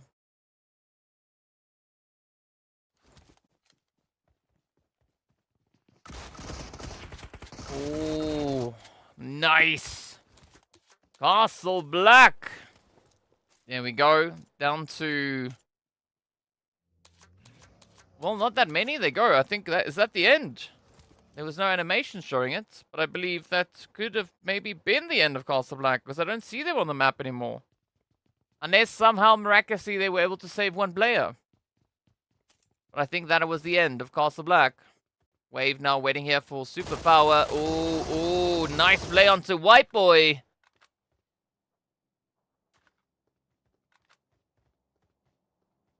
Oh, thanks, Deep.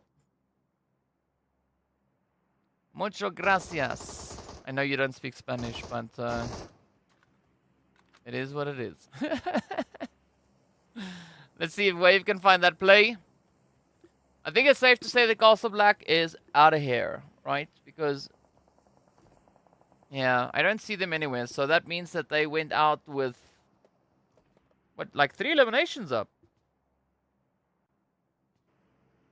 Yeah, nice. Oh, not so nice for Black Panther as they do lose Storm. Keme running, running.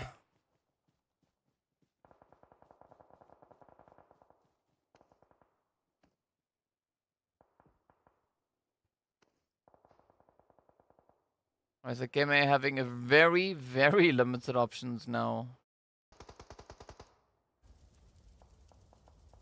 Oh, Marshall has been found out in the open as well. As Clear Vision now descends down upon the side of XENON. That, of course, now happening over towards that eastern side of zone. And with that Clear Vision, they do lose yet another player. Keme is still going to be holding steady, using that vehicle as a bit of hard cover.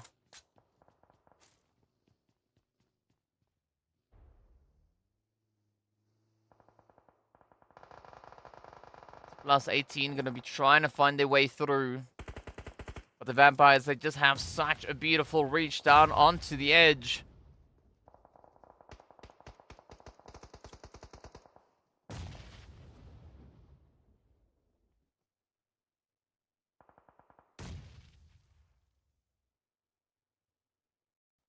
So we can see Vampires and +18. We've got XENON and Clear Vision still fighting on the edge of that zone.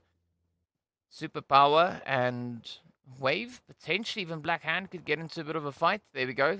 The animation for Castle Black getting sent away. So then appearing on the screen. 1 shot is down. Now it's up to VanKid. Ooh. Yeah, Vito is down.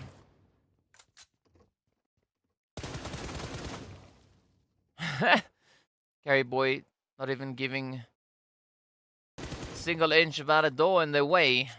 They will just look to drive it through.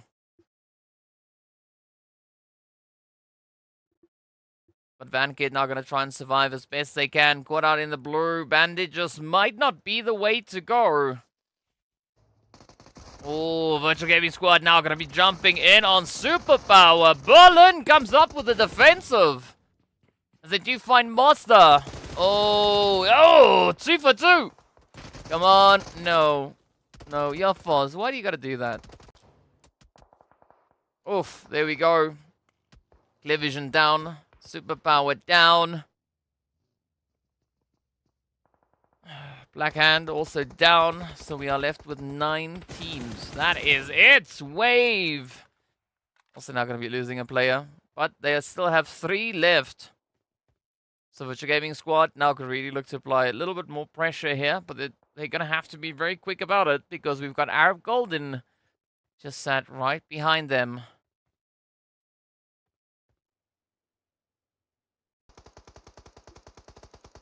Plus 18 and the Vampires. Come on, come on, pick it up! Who's gonna get it? Who's gonna get it?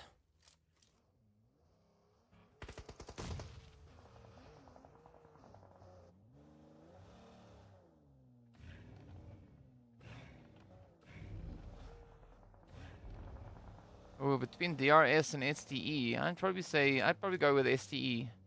Stalwart.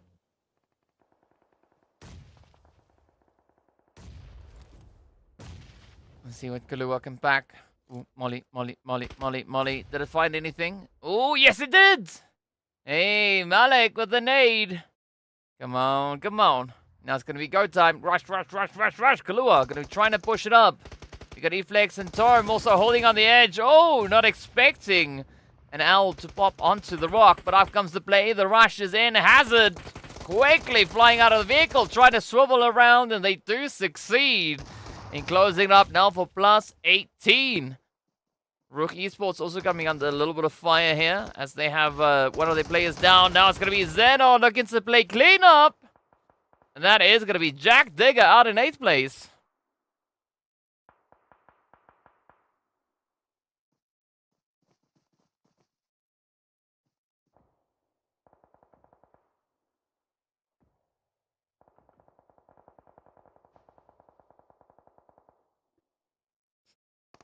Alright, there's going to be special now looking to contest against the Vampires.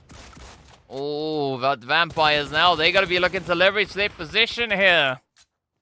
Nice angle. Down to Ramsey it is.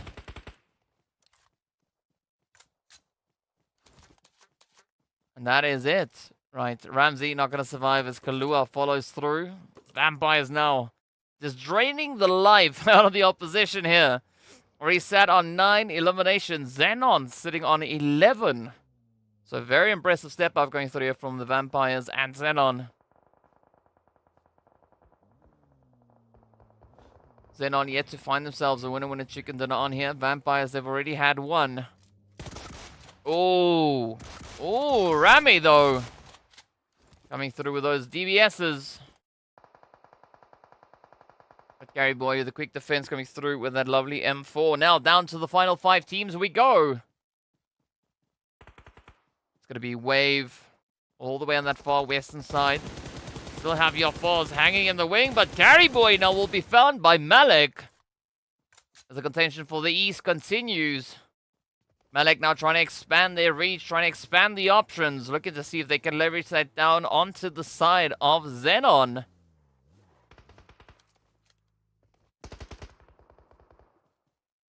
Meanwhile, it's going to be Wave finding a little bit of an exchange there.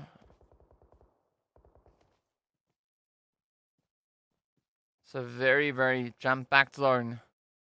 I mean, sure, we've only got 13 players left. But still a lot of heat that is going to come through on this one. The zone, of course, now shifting over towards that eastern side. Hazard with a little bit of a slow push-up. Not exactly what you want to be doing at this stage. And usually at this point in the game, on a map of this size, we don't see a lot of that vehicle utilization coming through because it is so dang risky, right? But the Vampires are going to be playing for the top of the hill. Hazard now looking like they are riding on a magical carpet. In the meanwhile, Virtual Gaming Squad, they are going to go down in 5th place. But Vampires, they're not going to be stopping anytime soon. They've now found an immense amount of momentum. You can see them sitting here with a lovely 10 eliminations up. Wave sitting on 5. As they've now secured their 6th elimination. Come on, 4 teams left. Fardin saying that this could be a potential vampire clutch. Hey, hey, hey. Well, we got XENON sitting on 12 elims. Vampires sitting on 11. But remember last time I said, watch the vampires, especially when they're playing from within the shade. Right, Malik, not exactly in the shade in that one. But now they're out in the sun, and well, Hazem does find them. Down they go.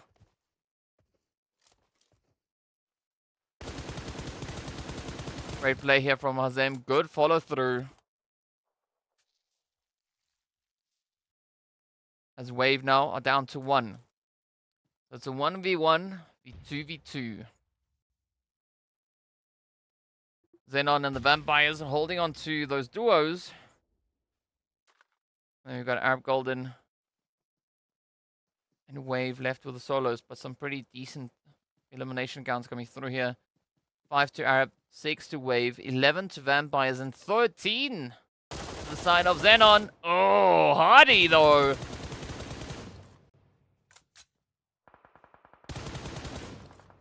Good spray down onto Lazy. But we do say goodbye to Arab Golden. Now, Hardy getting caught by the blue.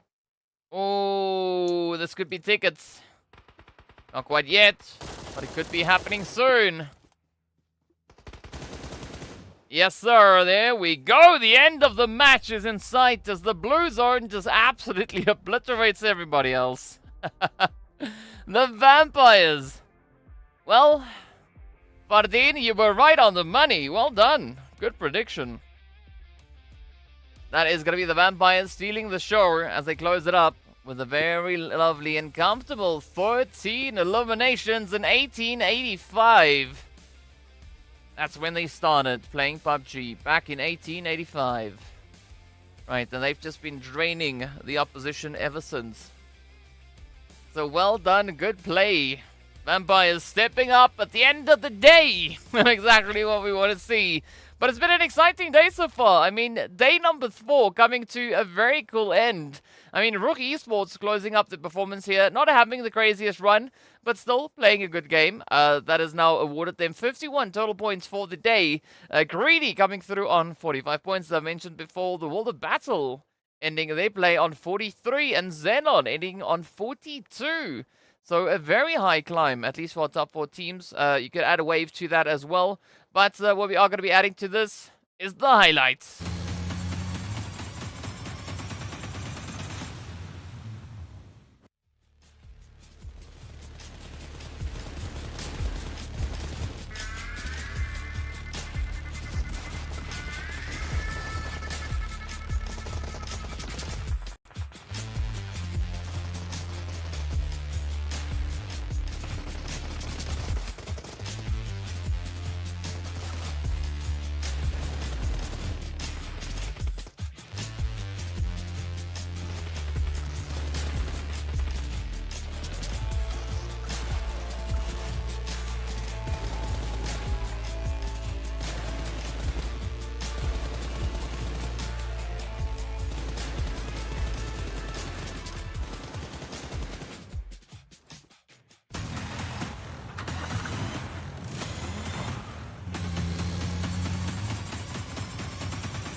Well, there we go. There we go. Some very exciting replays coming through here from our teams. The final chance, the final opportunity to secure a few more additional points.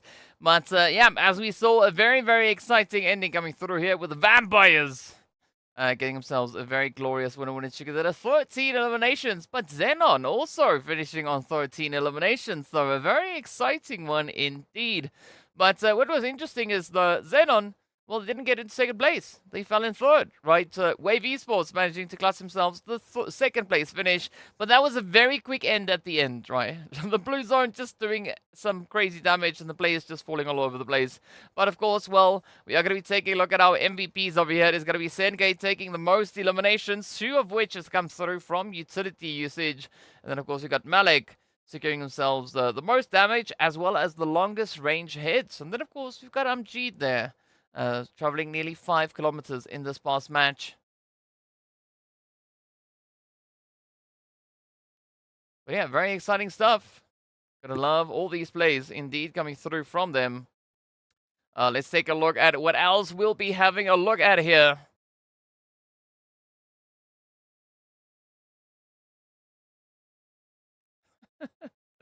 Yeah, it is a very, very exciting one indeed, but we are going to be hopping into those match points to see exactly what these teams got coming through in this last game, what those results are, where these teams find themselves, and of course, well, what the ultimate result is. But it seems like we are going to be heading straight into the overall leaderboard with RUKH Esports then.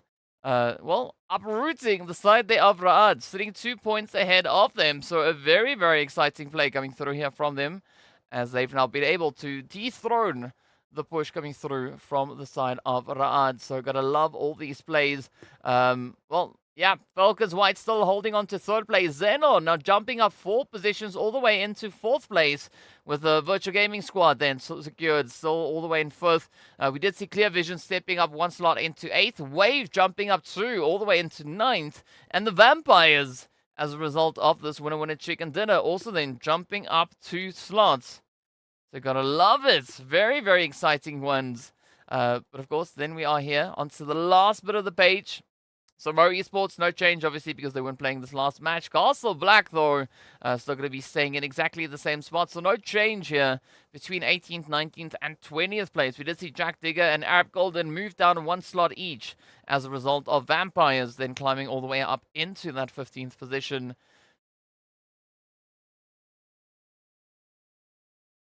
But yeah, very exciting stuff. Not quite sure what it is that... I'm not quite sure what part you didn't understand.